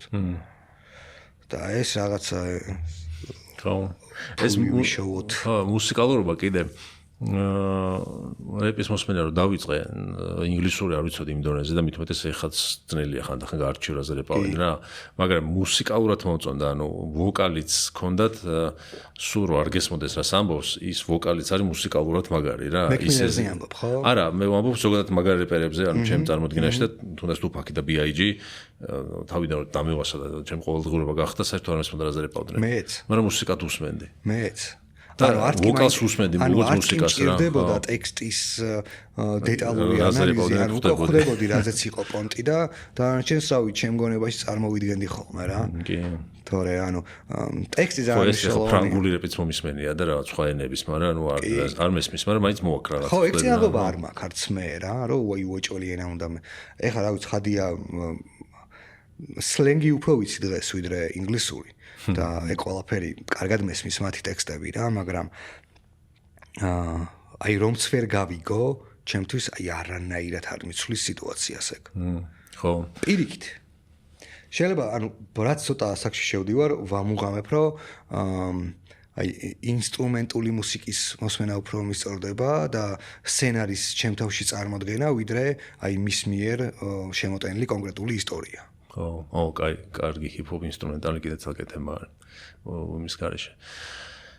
კი, ჩემთვის კიდე ჰიპ-ჰოპის როგორ თქვა, დაფასების მომენტი იყო, კიდე უფრო მეტად დავაფასე, პირველად რომ მოვისმინე ლაივში მაგარი რეპერი და მაგარი ჰიპ-ჰოპ ბენდი, ეს იყო Us3. Cantaloupe ესეთი ცნობილი აი დარწმუნებული ხმ ჯგუფის ყველას მოსმენილი აქ უბრალოდ ეს იმით ვერ ხდება. მე მგონი Herbie Hancock-ის კომპოზიცია არის და მაგაზე არის რა და იცი რომელია გახსენდება? არა. უბრალოდ მინდა რომ იცოდე რა ზოგადად. Herbie Hancock ძალიან დიდი როლი აქვს ჰიპ-ჰოპში. აი დაიწყება თუ ეგრევე მიხვდები რაც არის. შეიძლება რომ შევხედო. ოკეი. ხო ეგრევე ხომ მიხვდები. ხო და ბათუმის ჯაზ ფესტივალზე იყო ჩამოსულები რა. და აი რა ვიცი ერთი 15 ადამიანი იდგა სცენაზე იმის ვინილების DJ-ი აქეთ. ეგ რო დისი იყო ჩამოსული? 20-იანებში ალბათ რა. ოკეი. და ოღონდ აქ რეპავს ცოტა სხვა უფრო ჯაზ მოჯაზო ეს არის MC არის რა და იქ ყავდათ ჩამოყვანილი აი Tupac-ი იყო რა აი ანუ ეს აღარ იყო ამათან ერთად რა და ეს დაუკრეს რა ანუ მახსოვს ანუ რა მაგარი საყურებელი იყო კიდე ლაივში მაგარი რეპერი რომელსაც მაგარი პირის აპარატი აქვს, იცის პერფორმანსი და crowd control-ი და აი მაგარი ფართი იყო. კონცერტი კი აღარ იყო, უკვე მაგარი ფართით გადაკეთდა რა. MC-ის კლასიკური იყო რა, ხო. აი ხლა შენ რაც თქვი რომ კომუნიკაცია, პარტი, ენერგია, ეგ არის MC. ანუ ეგ იყო MC-ების ორიგინალური განმარტება. ხო, master ceremony, ხო. ხო, რაც საკეთებდნენ მაშინ, აი 70-იანებში. ხო. და ნუ აი სასწაული შტაბ-ჭრება მოახდინა, რა მაგრა ჟღერს რეპი კიდე ლაივში რა. კი, კარგი. და სხვადასხვა მაგ წელს ბოდიში გაწყვეტინებ, მეორე თუ მესამე დღეს, ხო, ეს რამდენიმე დღე იყო, კუბელი რეპერები იყვნენ ჩამოსულები. აი საერთოდ სხვანაირი ჟღერი, აი რაღაც სასწაულად მაგარი იყო ლაივში რა, თან. მართლა? კი. კუბა რა ენაზე ლაპარაკობს? ესპანურად? ხო, ესპანურად არის, აი არ მახსოვს რა ერქვათ რა. ვა. კუბური მუსიკა იყო რა. კრინჯად არ გესმოდა? არა, რა, მაშინ ძალიან გამისწორდა. ანუ მითხარი მე ვნახა. კუბური ჟღერადობა ჰქონდათ, აი რაღაც ბუენოვიშტას social club რაც არის. ეგ ჟღერადობა ჰქონდათ, თან რეპავდნენ რა. აუ რა ერქვათ? აუ რამ ჩაგიგდა თუ იპოვე რა. ანუ რავი. ანუ ჯერ უბრალოდ მუსიკად და ალბომად და ტალღად და თავის დოკუმენტური ფილმით რომ აი მაგ ყველაფერს შევეშვათ და აი შეხედო მაგ ალბომს უბრალოდ როგორც აი ჰიპ-ჰოპ პროდიუსერის კუთხით რაც მანდ სემპლინგი შეგიძლია აი ზუსტად მანდ არის სიღრმე ინსტრუმენტებში რაც თანამედროვე მუსიკას აღარ აქვს აი პლასმასი რასაც უწოდეთ დღეს აი მანდ ეგ ყველაფერი არის ხაპრული რა ხო და აქამდე რატომ მივიდა ანუ დიდი რესურსი და დროის ხარჯვა გჭირდება მაგაზე და აღარ ღირს იმიტომ რომ ყოველდღე უნდა გამოუშვა რამე ანუ ფასტ ფუდია რა ფასტ ფუდია რა თანამედროვე მსოფლიოში რავი არაერთი მიმართულებით არის ხო მსგავსი ტენდენცია იგივე ტანის ამოსის ირგვლივ მაგრამ მუსიკა პირველ რიგში რაც მაწუხებს მოკუთხით მოდაზეც რამხელა გავლენა აქვს ჰიპ-ჰოპს აი წეგან ახსენე საუბრზე საწყისში მოდა და მინდოდა მეთქვა რომ მოდა ერთ-ერთ B-side ელემენტად ითვლება ჰიპ-ჰოპის ანუ უმნიშვნელოვანესი ნაწილია ჰიპ-ჰოპის აი როგორც გრაფიტი ისეთი უმნიშვნელოვანი არის მოდა ჰარლემი არის ითვლება მოდის ცენტრად ჰიპ-ჰოპში კილა კემი მახსენდება კემერონი და ხო რა ან ძალიან დიდი როლი აქვს ხო რა ვერსაჩემდე და ანუ მოდის ყველაზე ტოპ სახლებამდე მივიდა და კი მე ეს როგორი ტენდენცია ამდენჯერ მომიძებნიათ BIG-ის ქუჯის ჯემპრი რო არის რამდომებია და ფასი ნახე $800 კი ბატონო ხო და რაღაცნაირი წრეს ქმნიან რა ეგ აი ახალი აფროამერიკელები ამერიკაში დაბადებული აფროამერიკელები უკვე რომ აი წეგან სნიკერის კულტურა ვახსენეთ კალათბურთი ვახსენეთ ჰიპ-ჰოპი ვახსენეთ აი რაღაც რამდენიმე ხაზისგან შედგება მთლიანი ამათი ციკლი ძირითადად რა და ახალი ტენდენციის მიხედვით წამოიჭრა ეგ დიზაინი რა აი რა ფარელ უილიამსი ხა იმის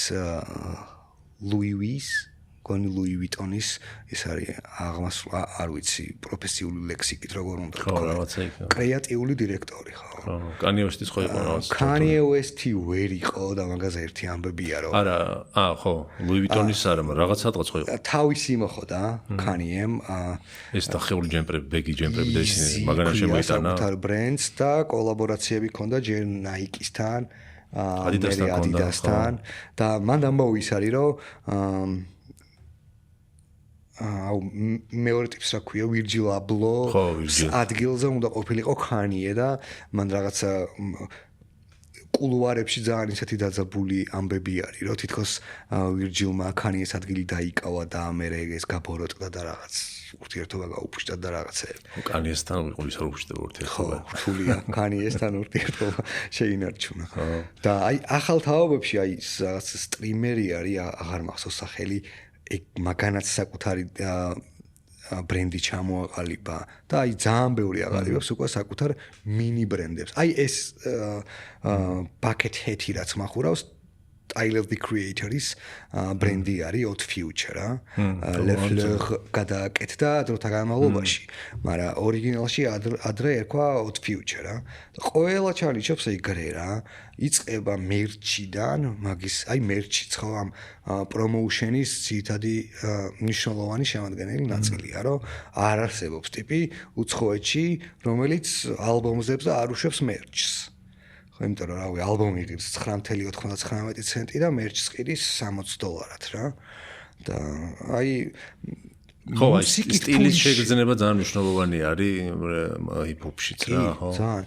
და იცის დამატება მინდა წეღან ალქემისტ და ფრედი გიბსენაც ვისაუბრეთ, აი ახლა ამ კონტექსტმა მომიყვანა იქამდე, რომ მუსიკოსების მთავარი გასაყიდი პროდუქტი დღეს მუსიკა აღარ არის.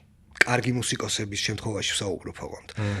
აი მაგალითად ალქმა და ფრედიმ ეგ ალბომი პირველ კვირაში გაყიდეს 27,000-იანი ტირაჟით რა, რაც მსგავსი ატაკ ქოშეთისთვის ძალიან კარგი ციფრია და ჩარტში ეგრე მაღლა ეგ ხალხი არასდროს არ ყოფილა, მაგრამ მეორე მხრივ რო შევხედოთ 27,000 რა არის, როცა იგივე 50 Cent-მა The Massacre გაყიდა 1,400,000 პირველ კვირაში, ხო? ანუ აბსოლუტურად სხვა ციფრი არის.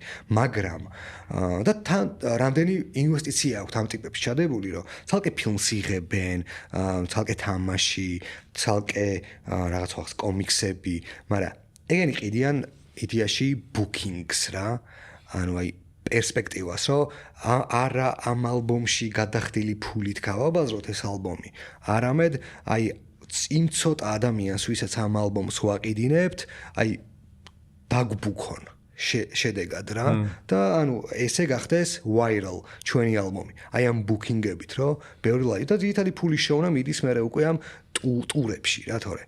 აი ეს როგორც ასეთი რომ აი ალბომით ფული იშოვა, ძალიან მეინსტრიმი უნდა იყო.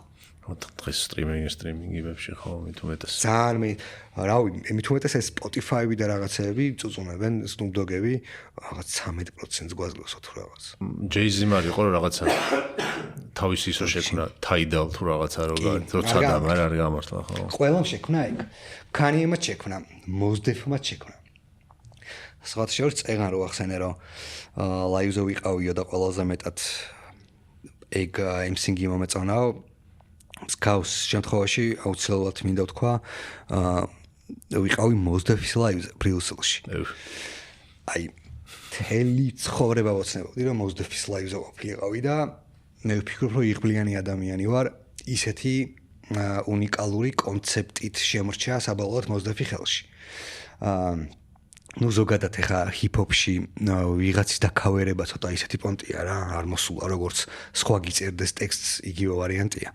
მაგრამ Mos Def-მა მაგ ლაივზე გამოვიტანა MF Doom-ის რეპერტუარი.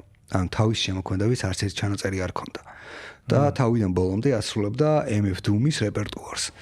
და დამატებით ხიბლს ამ ყველაფერს ჩემთვის სიზნს, რომ სანამ MF Doom-ი ცოცხალი იყო, Mos Def-ი ანუ საჯაროდ ძალიან დიდ პატივისცემას გამოხატავდა და ანუ მის ინსტრუმენტალებზე freestyle-ებს კითხულობდა და ეს არის პოპულისტური სვლა მისი გარდაცვალების შემდეგ.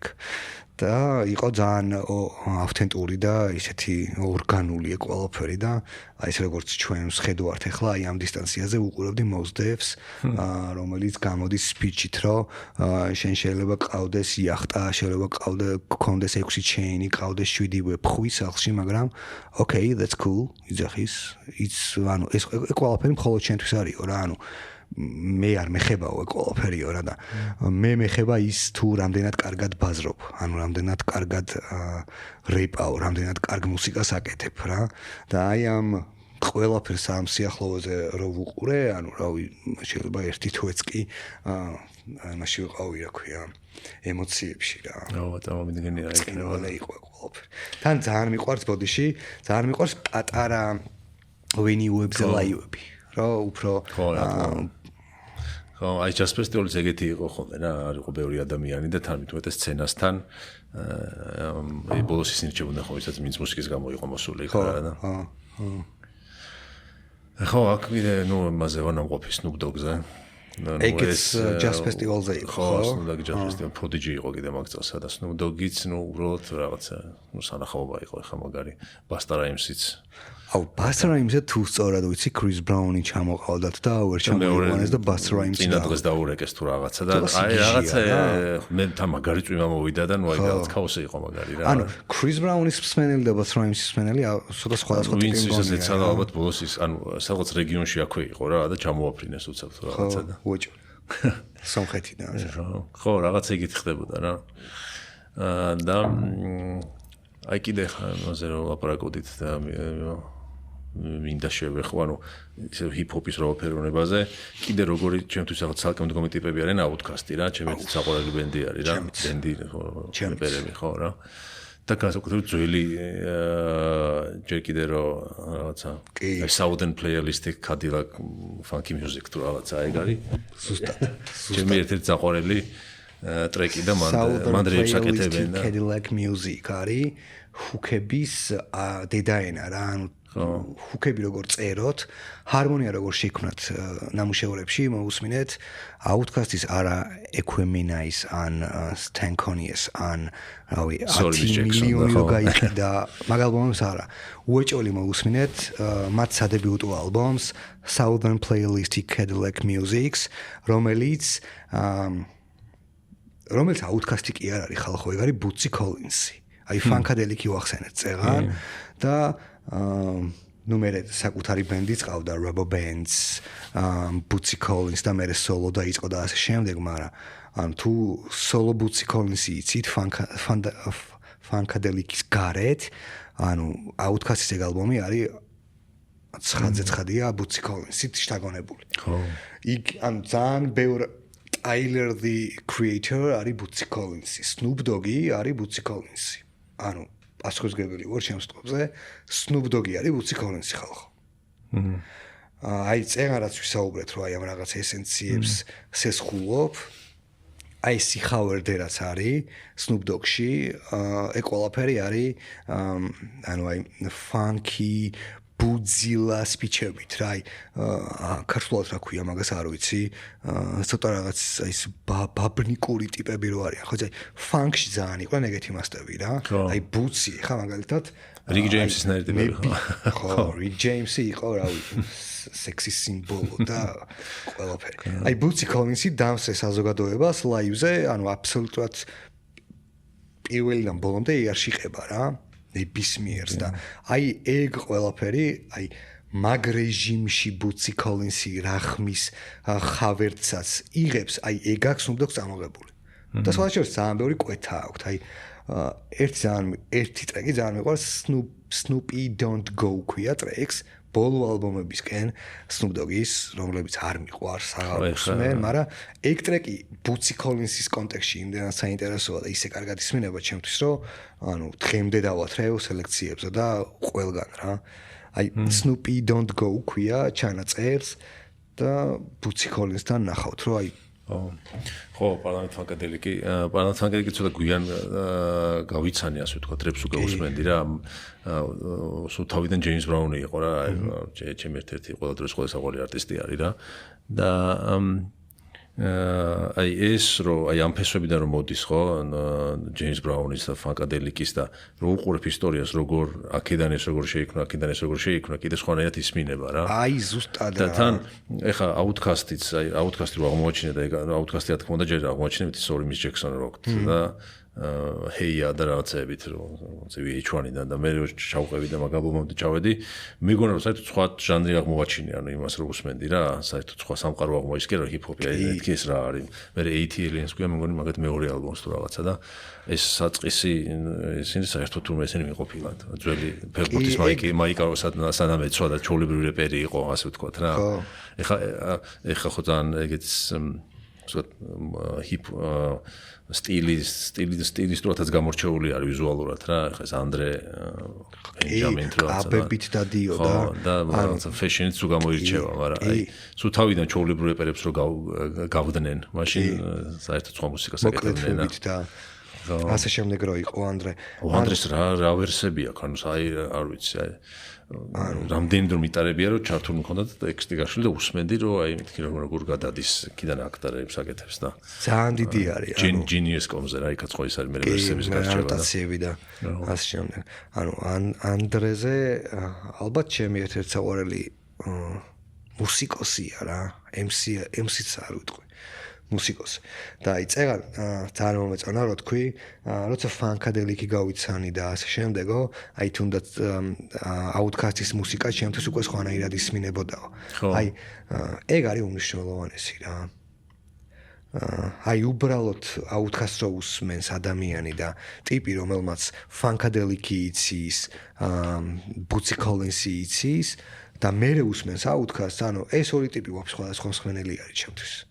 ანუ აბსოლუტურად სხვადასხვა აღქმას იღებს ეს ორი ტიპი.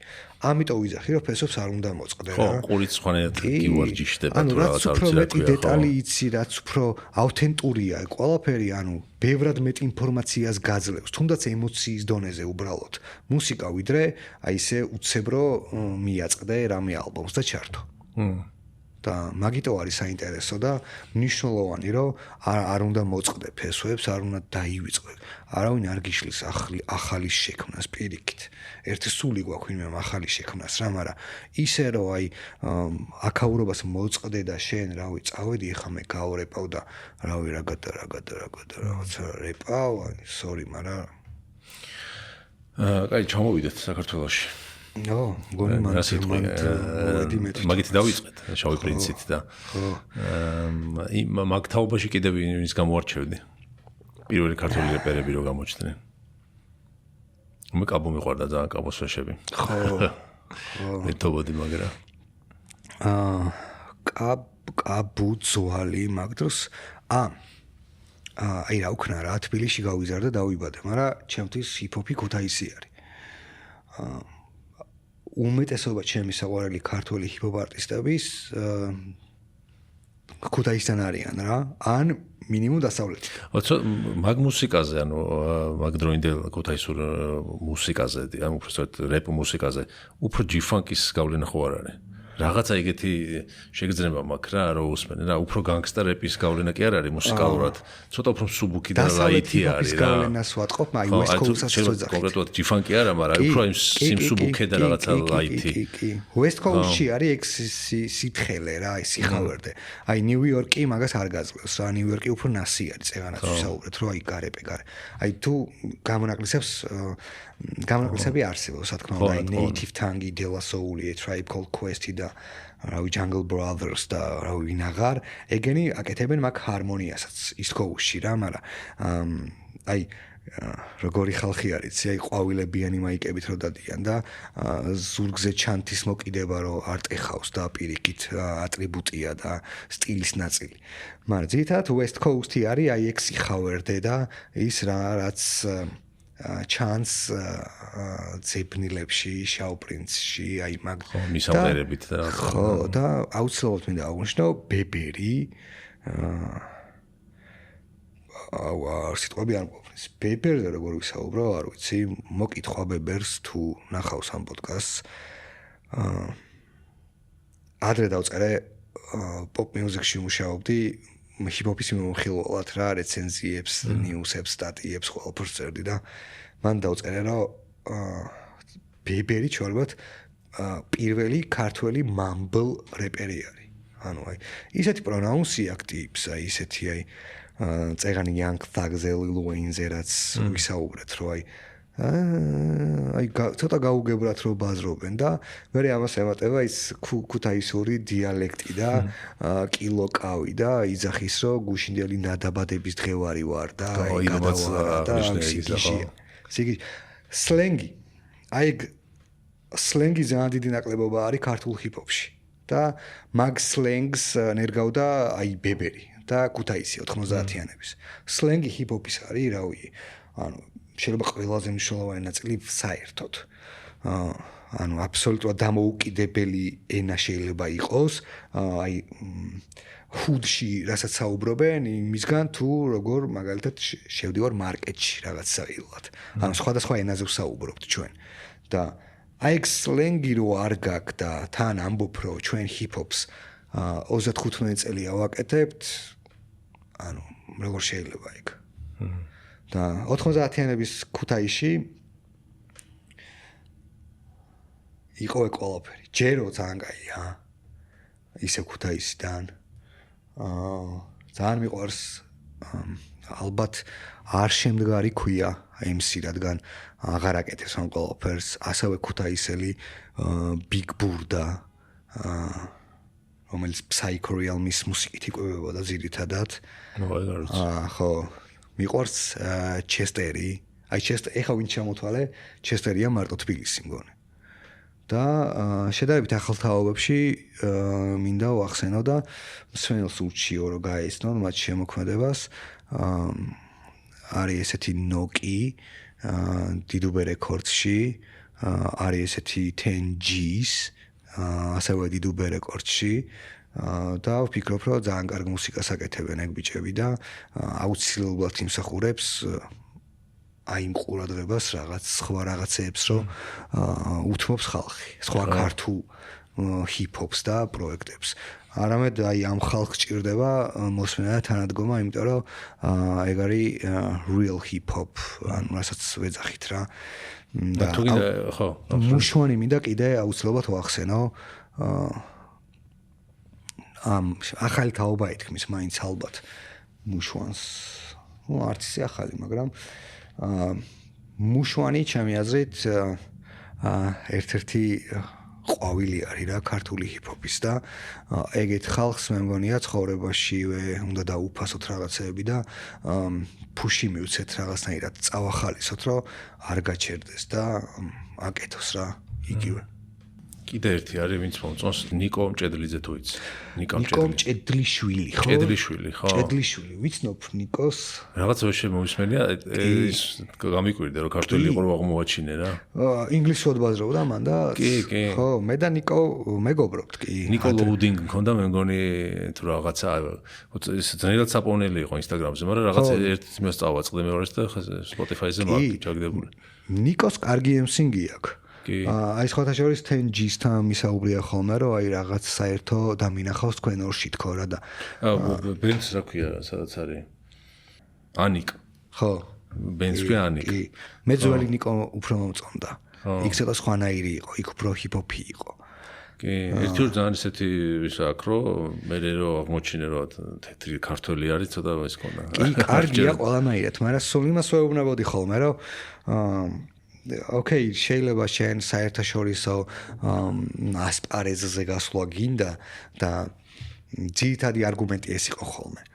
მათგან ვინც ინგლისურად კითხულობდა საქართველოში რა ჩიტატიოს, მაგრამ მე არ მიმაჩნია ეგ გამართლებულად რა. ესეთ პატარა ბაზარზე თუ შენ ვერ მოახერხე და გახვედი, რაც წარმოუდგენლად რთული არის, რომ გახვიდე ადგილობრივი მსმენელისთვის ინგლისურად გაკეთება, ანუ იმხელა კონკურენცია არის მეგობარო, რავი, ანუ ბოდიში, მაგრამ მიჩემია რეიკონს მოусმინო. ქართულს იმიტომ უსმენ, რომ ქართულია. და არა იმიტომ, რომ უ-თენგ ჯობია. ანუ მე მიყვარს ჰიპ-ჰოპი და არა აუცილებლად ქართული ჰიპ-ჰოპი. ანუ მე მიყვარს ფეხბურთი და არა აუცილებლად ქართული ფეხბურთი, ხო? ანუ თუ ნახე რომ რავი, მადრიდის რეალი დინამოზე უკეთეს ფეხბურთს თამაშობს, მე კი დინამოს გამარჯვება გამიხარდება ყოველთვის, რა თქმა უნდა, მაგრამ რავი, აღარ ვუყუროთ მადრიდის რეალს, რადგან აქ დინამოც ყავს, ანუ იგივეა რა, ანუ სადაც რაც უფრო კარგი არის, მე იმას ვირჩევ ყოველთვის რა. ხო. PvP ბეთლები არის ძალიან პოპულარული ახლა დღეს ალბათ ქართულ რეპზე პირველი გაგახსენდება ადამიანს ესე დღესაც მე რეპზე არ მახსენდება PvP ბეთლი როგორ უყურებ ამ პროექტს ხო სხვათა შორის საკმაოდ წლები გავიდა რაც ეგ პროექტი არსებობს და სხვადასხვა ეტაპზე სხვადასხვა შეხედულება მქონდა მაგ ყველაფრის ირგვლივ პირველი სეზონის და მეორე სეზონის ნაწილში ვეწრებოდი აქტიურად, მაინტერესებდა რა იყო. მივესალმებოდი რაღაც ჰიპ-ჰოპში ახალ წამოწყებას და პოპულარიზაციას ამ ყველაფრის. თუმცა მას შემდეგ გავიდა რაღაც ალბათ სადღაც 5 წელი სხვა დანატოვარი აქვს უკვე ამ პროექტს, სხვა გავლენა აქვს ამ პროექტს და შესაბამისად მაქვს სხვა გადმოსახედიც, რომ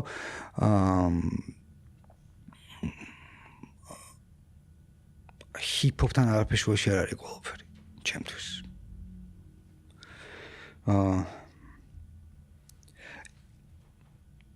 თუ ოდესღაც მაგ პროექტმა გააჩინა იმის პერსპექტივა, რომ დამწყები მუსიკოსისთვის რაღაც დათმობილი სცენა იყო და მაყურებლისგან წამოსული ყურადღება, აი დღეს უკვე ვხედავ, რომ მაგ პროექტის საბოლოო დანატოვარი არის თაობის გენოციდი. ანუ მუსიკალური თაობა ჩვეულებრივად მკვდარი არის. ანუ აი მან ვინც მონაწილეობს, ანუ მუსიკალურად საუბრობ, მხოლოდ მათმა, რავი, 98%-მა არის ის ტრეკის ჩაწერა. და არის უბრალოდ battle rap-ი თუ რაღაც. თან ეგ ყველაფერი წინასწარ დაწერილი არის. ანუ ძალიან მიყვარს ფრისტაილები რა.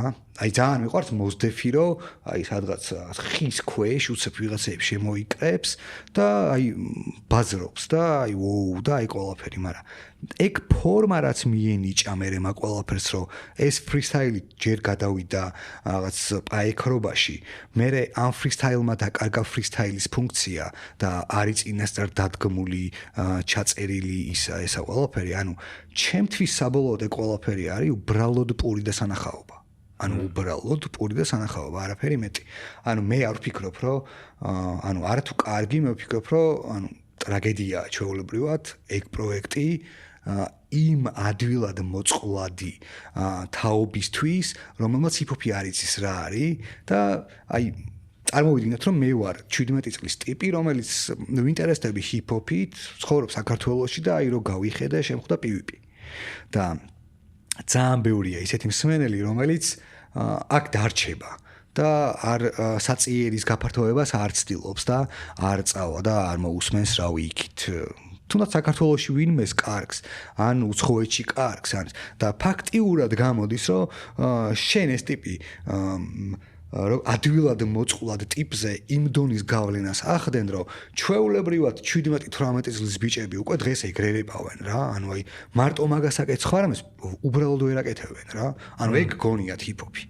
ზოგადად ეგეთი პროექტები არის ხოლმე ტრამპლინი არტისტებისთვის, თუ რაღაცა ცალკე მდგომი ჟანრი არის.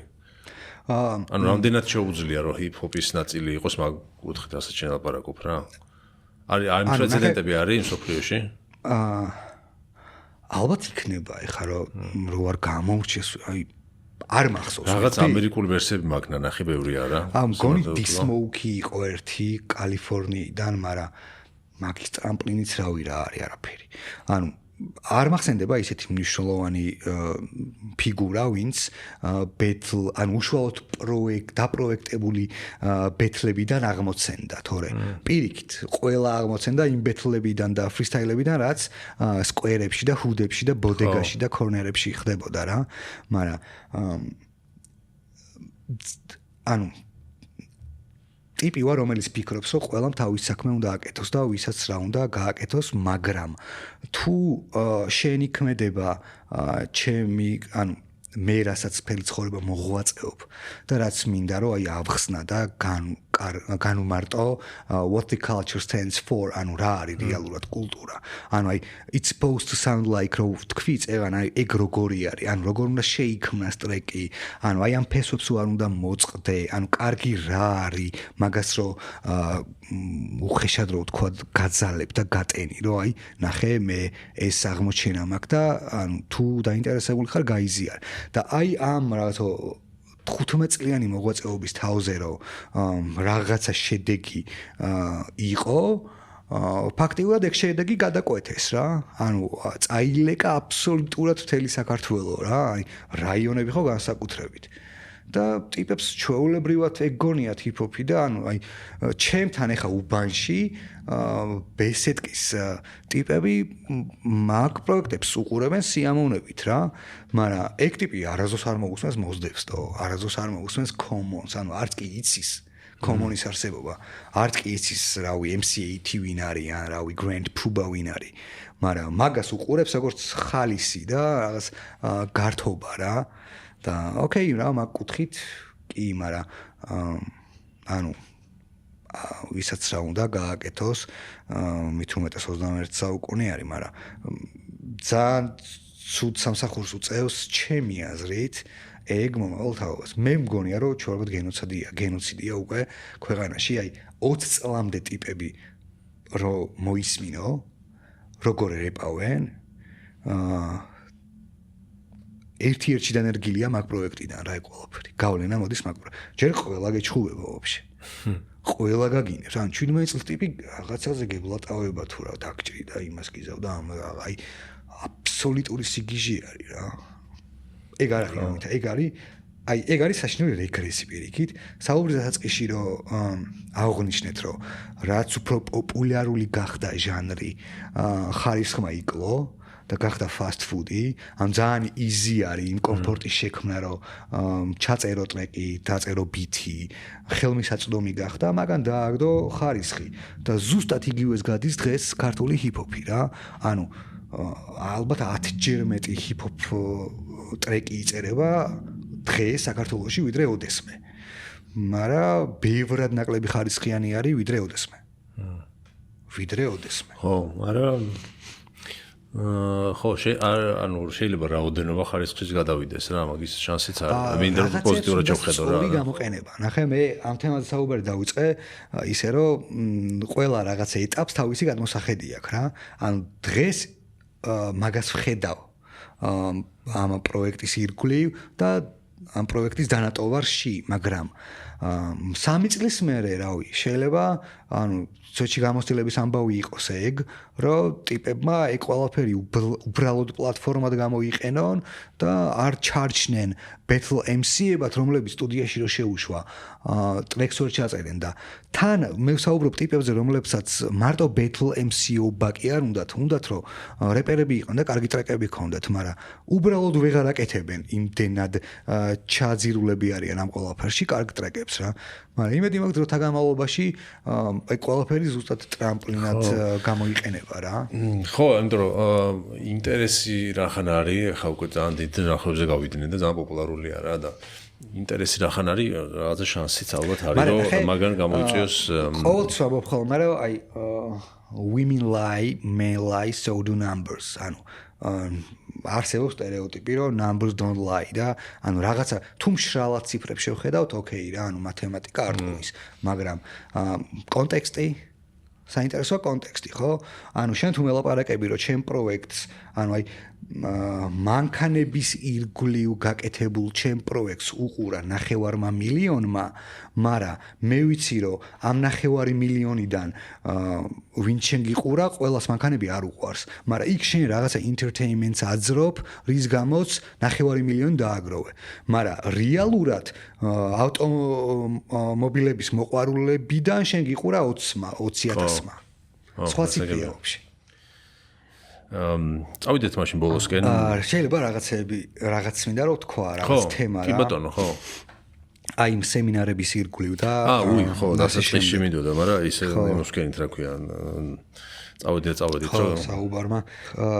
ხო, რაც დაუბრუნდი საქართველოში, დავიწყე ჰიპ-ჰოპ სემინარების ჩატარება რა, მოვიფიქრე ეგეთი კონცეფტი 2-1-ში, ანუ არის ლექსიური, ვერბალური ნაწილი და არის პრაქტიკული ნაწილიც რა. წინასწარ შერჩეულ მუსიკოს ან მუსიკალურ ეპოქას ან ქვემიმდინარეობას ჟანრის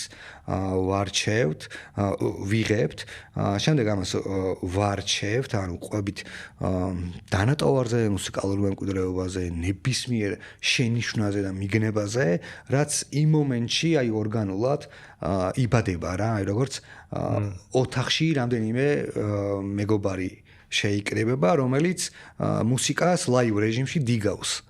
მინდა რომ აი მაგამდე მივიდეს ეს პროექტი, რომ გახდეს ინტერაქციული რა, გახდეს ანუ ცალმხრივი არ იყოს მარტო ეს ყველაფერი რა, რომ აი მე წარვადგენ რა, მე თვითონ არ ძალიან ბევრი რამე არ ვიცი ჰიპ-ჰოპზე რა, აი ყოველდღე ვსწავლობ ჰიპ-ჰოპს და აი მსგავსი დისკუსიები მე მგონია რომ ძალიან ამაღლებს ინტელექტს რა და მაგ ყველაფრის ფონზე რა ვცდილობ გავავრცელო ხედვა ჟანრის, მუსიკის, ესთეტიკა ამ ყველაფრის, გემოვნება აუცილებლად და პირველ შემთხვევაში პირველ რიგში ინტელექტი რა თქმა უნდა რა, იმიტომ რომ მუსიკალური ინტელექტის სიმწირე არის აი საერთოდ ყველაფერი ხო ინტელექტიდან მოდის რა, ჩვენ ნებისმიერი ქცევა ეხა მოდის, ანუ იფილტრება ინტელექტით ხო, ანუ გრთაოს ნებას რაღაცა რომ გააკეთო ან არა. და ეგ მუსიკალური ინტელექტი აბსოლუტურად სხვანაირად განახებს აი კომპოზიციის შესახებ ისტორია რო ვიცი, იმ კომპოზიციას სხვანაირად ვისმენ. და არ ვისმენს უბრალოდ. და ვატარებთ, ეხა პაუზა მაქვს, ჩავატარეთ 9 თუ 10 თავი, მათ შორის KRS-One-ზეც ქონდა ეგ თავი, რომელიც ხშირად ვახსენეთ და ეხა გვაქვს პაუზა, იმიტომ რომ ძალიან რთული ყოფილა საქართველოში სხვადასხვა ვენიუებთან მოლაპარაკებების წარმოება რა. რა ვიცი, ცოტა იმედგაც, ცოტა არა, ძალიან იმედგაცრუებული ვარ რა. ჯერ ამ პროექტის კონცეფციის ახსნა გამიჭირდა ძალიან. და რავი DJ სეტების თხოვდნენ, რომ DJ სეტი გამომიგზავნო და აქ უბრალოდ სელექციას უშვებთ ჩვენ რა. ჩავრთავთ კონკრეტულ კომპოზიციას, რომელზეც უკვე ვისაუბრეთ, რომ დასრულდება ეს კომპოზიცია, ჩვენ ისე ვსაუბრობთ, ვინმეს რამე სათქმელი აქვს რა, კიკი მოეწონა უბრალოდ ამ კომპოზიციაში და მაგაზე ვსაუბრობ და ჩვენ შეგვიძლია მივიდეთ საიდან წამოვიდა вообще ეს კიკი. და ანუ ჭიები ვართ რა მუსიკალური და მე ჩავართო სხვა ტრეკი და ანუ წყვეტაა რა კომპოზიციებს შორის ამის თქმა მინდა და აქ რავი DJ სეტი სხვა რამე არის რა ანუ აქ რავი აბაო პირდაპირ და ზოგჯერ მოკლე ტრეკს ვიშვებ და ის და ანუ რავი ბოლოს უკვე ის გამიჭირდა რომ ლოკაცია ვერ ნახე რომელიც აი ამ საგანმანათლებლო პროექტის ირგვლივ ორ კვირაში ერთხელ რავი 3 საათს დაუთმოდა პროექტს რა და ისეთი არასტაბილური გარემო შეიქმნა რომ და არ მინდოდა დამეღალა რა მსმენელი და შესაბამისად გადავწყვიტეთ რომ გავაკეთოთ მუსიკალური სახლი რომელიც ახლა შუა პროცესშია უფრო დასრულებისკენ ჰიპ-ჰოპის სახლი სადაც გვექნება ხსენებული სემინარები სხვადასხვა სესიები სელექციები ანუ ჩვენივე ნამუშევრების წარდგენები და სხვადასხვა აქტივობები მუსიკალური. ძირითადად ჰიპ-ჰოპის შესახებ, მაგრამ საუბარში შევიტყვე უკვე რომ ძალიან მეყვარს აი ეს ბუცი კოლინსი და აი ეს ზოგადად შავი წინაპარი ჟანრები ჰიპ-ჰოპი შვილია მაგ ყველაფრის რა, ფანკის, ჯაზის, ბლუზის, მოზდეფი ბლუზია რა. და მინდა რომ აი ეგ ავთენტური და აი ორგანული სვლა რომ აი მე რადგან ჰიპ-ჰოპიდან დავიწყე მუსიკის მოსმენა და მე ჰიპ-ჰოპმა გამიყვანა აი აიზეკ ჰეისთან და დაიან ვარვიკთან და აი მაგ ხალხთან მინდა რომ ხალხსაც აი ნელა ეგ ვაჩვენო რა რომ აი იქნებ ჩემნაირად თქვენს გაგისწორდათ ეგ ყველაფერი რა იმიტომ რომ აი ეს ტიპები რომლებიც ჩვენ გვევასება აი სტაილერი დუმი თუინს იქნება ბავშვობაში მისი მშობლები ანუ ასმენინებდნენ რავი აი Teddy Pendergrass და აი მაგ ხალხს რა და მაგიტო აქვთ ეგ ავთენტურად წამოღებული აი ეს წინაპარი აფროამერიკული ჟანრები რა და მე მგონია რომ ძალიან ორგანული ბმა არის ჰიპ-ჰოპის მსმენელსა და მაგ ჟანრების მსმენელს შორის და რაღაც ეტაპზე ადამიანი რო გაიზრდები, ჩამოყალიბდები და დაღვინდები, მე მგონია რომ აი ხა მე დღეს მაგალითად აიზეკ ჰეისი ბევრად დიდ ჰიპ-ჰოპს მაძლევს ვიდრე ჰიპ-ჰოპი. და აი მსგავსი რაღაცის დანერგვა მინდა რა. ანუ მარტო ჰიპ-ჰოპი არ არის რა. ანუ კი ჰიპ-ჰოპია ჩვენი პირველი სიყვარული, მაგრამ ეს ზოგჯერ ჰიპ-ჰოპზე მეტად ჰიპ-ჰოპია რა. ხო. და მინდა რომ აი ამ რაღაც кайფის შეგრძნება და უმუღამებინო უფრო ახალ თაობებს რა შედარებით. და მოკლედ თუ აკეთებთ ეგეთ მუსიკალურ სახლს. სად იქნება ეს დაახლოებით? ეს არის ვეძისში 105 ნომერში, დაახლოებით ერთ თვეში გვექნება გახსნა თქვენ ნახევარში და მას შემდეგ რავი როგორ მოგძებნონ ადამიანებმა? სახლს დავარქვით Dream Loopy, cause we still dreaming and some dreams come true and some dreams stay dreams. და Dream Loopy მოკლედ შეულიათ Instagram-ი მაქვს უკვე კი, მიუხედავად იმისა, რომ ჯერ სივრცე არ არის გახსნილი და მოკლედ ორშაბათის გარდა ნებისმიერ დღეს ვიმუშავებთ. შეგიძლიათ რომ შემოიაროთ, მოისმინოთ ზოგჯერ James Brown-ი, ზოგჯერ 21 Savage-ი და რავი გავცვალოთ აზრები, ვიმსჯელოთ და ანუ ამ ყველაფრის თავარი მუღამი ჩემთვის ის არის, რომ გავზარდოთ ერთმანეთი და რაღაცნაირად მუსიკალური ინტელექტი ავამაღლოთ რა. ერთგვარი მოძრაობა არის ჩემთვის ეს ყველაფერი რა, რაღაც ალტერნატიული რეალობა ჩვენს წინ მიმდინარე კულტურის სახელს ამოფარებული უკულტურო პროცესების რა, that's it. კარგი. წავიდეთ უკვე ბლიც კითხვებისკენ. კი ბატონო. ერთი ადამიანი ვისაც უნდა ვიცოდეთ ვინ არის და რატომ საზოგადოება როგორც ჩვენ ილომ დაგასახელა ერთ-ერთ წინა პოდკასტში და შემცდა რა ნიკოლოზ ბარათაშვილი რო თქო შეიძლება უფრო მეტად რო ვიცოდეთ ნიკოლოზ ბარათაშვილი უნდა იცოდეთ ხალხო ვინ არის მაგ კითხვაზეც გაგცემ პასუხს სხვა ნიკოლოზ ბარათაშვილია თუ პოეტი ნიკოლოზ ბარათაშვილი პოეტი ნიკოლოზ ბარათაშვილი არის ეგეთი ადამიანი პირველ რიგში იმიტომ რომ მისი ღვაწლი და როლი საერთოდ სახელმწიფოებრიობის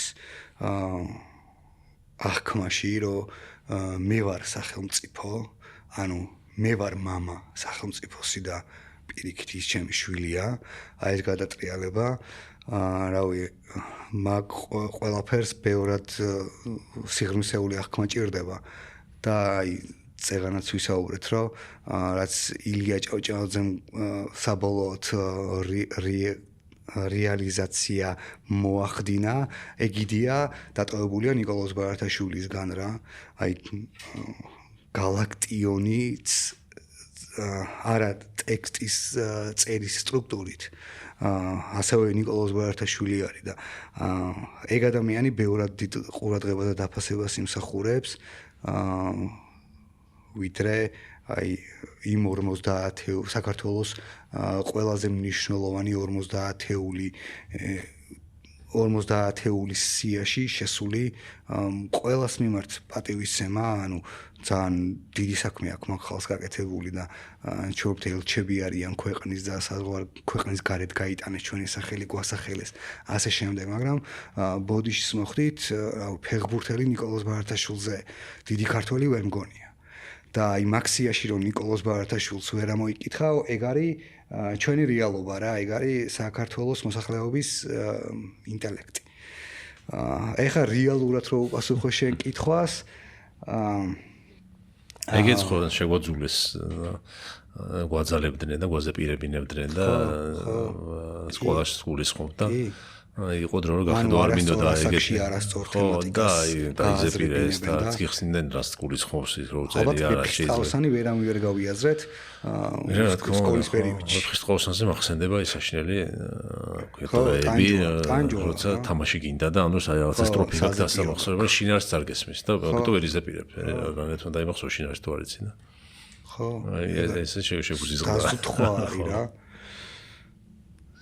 და მაგის ბრალიც მგონია ეგ რა რომ რაღაც ესეთი დამოკიდებულება გვაქვს ქართული ლიტერატურის და პოეზიის მიმართ რომ ეს ხო გავიარეთ უკვე იქით დავამთავრე სკოლა და რა და ნიკოლოზ ბარათაშვილი კიდე ჩემთვის როგორც მარტო პოეტი არ არის დიდი ადამიანი რა ის ზუსტად მაგას ეხებოდა ჩემი ეს საუბარიც რომ როგორც პოეტზე არ მისაუბრია ნიკოლოზ ბარათაშვილზე როგორც იდეოლოგზე წდება გული პირველ რიგში რომ ნაკლებად დააფასა ქართულმა ხალხმა.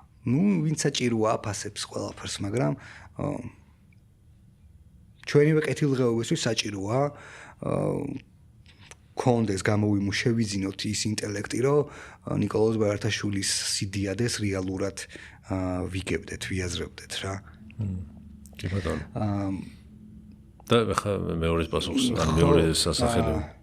აი წერანას ახსენე ეს ბიჭები რა, ნოკი არის ესეთი მუსიკალური ჰიპ-ჰოპ პროდიუსერი და არის NG's MC, რომლებიც ძალიან კარგ ჰიპ-ჰოპს აკეთებენ და ჭირდებათ მეტი ყურადღება საზოგადოებისგან რა, გარკვეული ბაბლი და მსმენელი ყავთ რა, მაგრამ მე ვფიქრობ, რომ კარგს ბევრად მეტი წახალისება ჭირდება.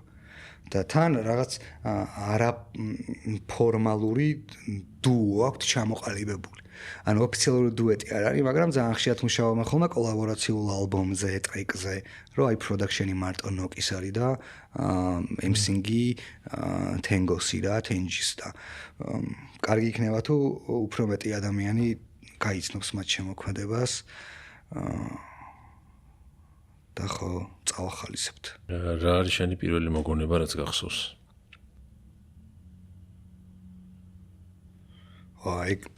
ეგ არის ძალიან რთული კითხვა. იმიტომ რომ არ მახსოვს პირველი რა იყო.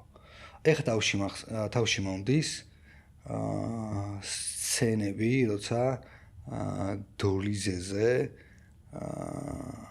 ძველებური ურნები რო იყო რა, სადარბაზოებს რო დიდი ურნა ქონდა ხოლმე. შესასვლელში კარები რა. მათ ხო შეუძლია ანტისანიტარია და რა ვიცი. ანუ თუნდაც რო ხდები, ეგ დაპროექტება შეიძლება რაღაც მიზეზი ქონდა, მაგრამ შესასვლელში რატო იყო იქ? და კარგი მან გაიჩნდა რაღაცა ის, აი შემოსევა იყო თუ რა. აი ეგეთი რაღაც მახსოვს ძალიან ისე რა, დალექილი მაგ გონებაში რომ მთელი აი ეს ჩემი კორპუსის წინა გზა სავსე იყო რაღაცა ტარაკნებივით ხოჭოებით რა. ჩემი კოშმარია. მაკედან გამოსული ტარაკნებით და რაღაცეებით და მე და ჩემი პატარა გენგი სამბორბლიანი ველოსიპედებით ამივებს ჭრიტავდით რა. აი ეგ მომდის პირველი რა. შეიძლება სხვა კინოფილმის ის არის სცენარი. ჰიპ-ჰოპზე პირველი მოგონება თუ შეგიძლია გაიხსენო. აი შენი შეხება პირველი ესეთი კი, ბაზარი არა. დაცება თუ რაღაც გამოიწვია. შეიძლება პირველი შეხება არ იყოს, რას ეხა მინდა ვთქვა, მაგრამ იყო პირველი გემრიელი შეხება. ხო, აი, პირველი გემრიელი შეხება, რამაც გადამოწყვეტინა, რომ ეს ჟანრი ძალიან მევასება, მოდი უფრო სერიოზულად შევხედოთ და ჩავუღმოდეთ ამ ყველაფერს. თან ცოტა ძალიან ისეთი არის, გეტოური ისტორია არის, აი, კლასიკური ნიგერული ისტორია არის. საბერძნეთში ვისვენებდი ბავშვობაში ალბათ 12-13 წლის ვარ რაღაცა სანაპიროზე აი აბსოლუტურად ცარიელია ეს ყველაფერი საღამოა და ანუ ზღვას ვუყურებ თუ რაღაც ეგეთი და ჩემ წინ ჩაიარა აფრო-ამერიკელმა ტიპმა რა რომელთანაც კომუნიკაცია ვაფშე არ დავიმყარებია და პირიქით ის იყო ინიციატორი რა მოვიდა ის და დავამუღამე რომ CD-ებს ყიდის რა ანუ შუა საბერძნეთში ვიღაც აფრო-ამერიკელი ტიპი მაძლევს ჰიპ-ჰოპ CD-ებს რა და მე კი წარმოდგენა არ მაქვს რა არის და დავიტოვე ანუ სული შემთხვევითობით ერთ-ერთი CD რომელიც მოგვიანებით აღმოჩნდა 50 Cent-ის Get Rich or Die Trying-ის soundtrack ალბომი და მაგან მოახდინა ჩემთან რაღაც გადაყირავება აი მან შემხვდა მაგდროს 50 Cent-ი უკვე კარგად ვიცი მაგრამ შემხვდა აი ტრეკლისტს ვაფშე ვერ ცნობდი რა ისეთი უცხო ტიპები მომხდებოდნენ და ერთ-ერთი იყო Mobb Deep გეცოდინება Mobb Deep და აი Mobb Deep იყო უკვე აი სერიოზული დაინტერესება ჩემთვის ჰიპ-ჰოპის მიმართ რა მაკედან დავიწყე აი დიგო რასაც ქვია ხო ასე იგი რაც ტყუილა ესე იგი მით მოგიტანა რა რაღაცა ტყუილა არ მოგტანია ეგ დისკი რა ხო და თან როგორი ის არის რომ ვიღაცამ გამოგიგზავნა რა თან ძალიან პირატული CD იყო რა ანუ პროსტა CD არა ჩვეულებრივი და ანუ მე დავამოღამე რომ ზედ რაღაც პატარა ქაღალზე 50 Cent აწერია რა და რაღაც უკან ქსეროქსზე დატანილი ტრეკლისტი და ამას რო უყურებ ვერაფერს ხედავ და თან ის აფრო-ამერიკელი და თან ცოტა ის არის რაღაც არაკანონიერი ის მიდის რა რაღაც ბუთლეგერი არის მასტი და იო გარდაცვალების შემდეგ სიცოცხლეს თუ გჯერა? სხვა გზა არ მაქვს. ხო, ეგ რაღაც იცვლება რა. აი ძალიან დიდი ხანი არ მჯეროდა მაგისი. მაგრამ შეიძლება ეხლა რაც ასაკში შევდივარ, რაღაც იმედი მჭირდება. რაც შეიძლება რეინკარნაცია იყოს. ან რავი 1000 სხვა თეორია რა, როგორც შეიძლება დაბრუნდე მეორედ, თუ შეიძლება 900 სიცოცხლე გაქვს საერთოდ და ერთს რო ამოწურავ 8 ჯერ კიდე მოხვალ. რაღაც ესეთებს ვებღაუჭები რა. ჰიპ-ჰოპ არტისტად დაბრუნდებოდი? არა. არა, რომანტიკოსი ვარ, რაღაც. აი ხედ შეიძლება დაბრუნდე რა, ოღონდ ისე რა, რო არ მომჭრან და თან ამ ბუნების ჯაჭვში რო ჩემი მნიშვნელოვანი როლი შემქონდეს და წერებს ვაპურებდე და ასე შემდეგ, აი ყველაფერი ეგეთი რაღაცები ძალიან ხიბლავს რა. კარგი და რა არის ცხოვრების აზრი ბოლოს შეკითხვა?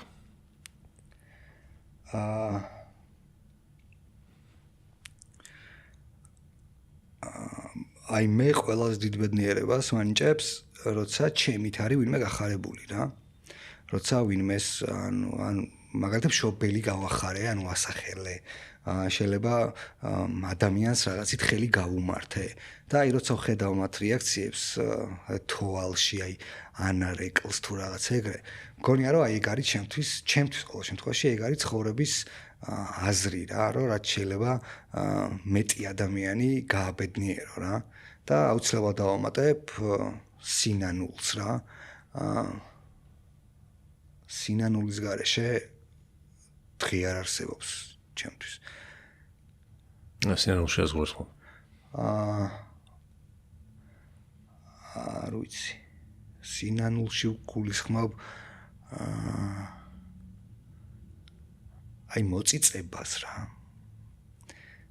მოწიწებას და საკუთარი ნაკლოვანებების და ცუდი ქცევების ჩაღრმავება გამოსწორებაზე ფიქრს, ძალიან დიდ ფიქრს და არა ის რომ უბრალოდ დავიცინოთ და ხვალ ახალი დღე გათენდება და ერთ კვირაში ეგ აღარ გვემახსოვრება. მე მგონია რომ აბსოლუტურად ყველაფერი ჯაჭვი არის, გავლენების ჯაჭვი არის ყველაფერი და ზოგჯერ ჩვენ რო ვფიქრობთ რომ ჩვენი შეიძლება არც თუ ისე ცუდი საქციელით არაფერი მნიშვნელოვანი არ გამოგვიწოვია, ანუ ჩვენ არ ვიცით ეგ რა. შეიძლება ადამიანი ისეთი სენსიტიური არის, რომ მასზე რა შეიძლება ცხოვრება შეუცვალე შენი ერთი სიტყვით. და მე მგონია, რომ რავი, გაჩვენება უნდა ვისწავლოთ ადამიანებმა. მოსმენა უნდა ვისწავლოთ ადამიანებმა, მიტევება აუცილებლად და რავი, საკუთარი თავი ზოგჯერ გვერდით უნდა გადადო და სხვა შენზე მაღლა დააყენო. მე ეგრე მიმაჩნია სწორად რა. ეგ მგონია, რომ თან წარმოშობს რაღაც კომუნის სიძლიერეს. თუ მე შენზე ვდარდობ და შენზე ვზრუნავ, ანალოგიურად შენგანაც იგივეს ვიღებ, ხო ეს კლასიკური ნიმუშია, რომ ასეთ შემთხვევაში მე და შენ უფრო ძლიერები ვართ, ვიდრე ცალ-ცალკე რო ვიზრუნოთ ორივემ ჩვენ თავს. კი ბატონო. ძალიან დიდი მადლობა. ძალიან საინტერესო და სასიამოვნო საუბარი იყო რაღაც ხა რამდენიმე ტრეკი არის რომელიც ახლა მოსმენად ვახსენეთ და მომინდა ხა და აუცნობია რომ არ მომისმენია დიდი ხანია და მინდა რომ ისევ ჩავრთო და მოусმინო და კი მე თუ გინდა კარგ პლეილისტს უნდა გაგიზიარებ რომელიც რაღაცებს მოგცემს რა აუცილებლად როგორც კი მოახერხებ პირველი კენი და იქნება მაგის დრო და მოკლედ ამ მუსიკალური სახლი როგორც სახელი Dream Loop ანუ ლინკიც ჩავაგდოთ Instagram-ში რომ ხალხმა გიპოვოს ადვილად და მადლობა ვინც გვიყურა ვინც ბოლომდე გამოყვა ოთახი გამოიწეროთ გიორგისაც ადევნეთ თვალი ვისაც ჰიპ-ჰოპი და კარგი მუსიკა გაინტერესებთ და მადლობა peace მადლობა დროებით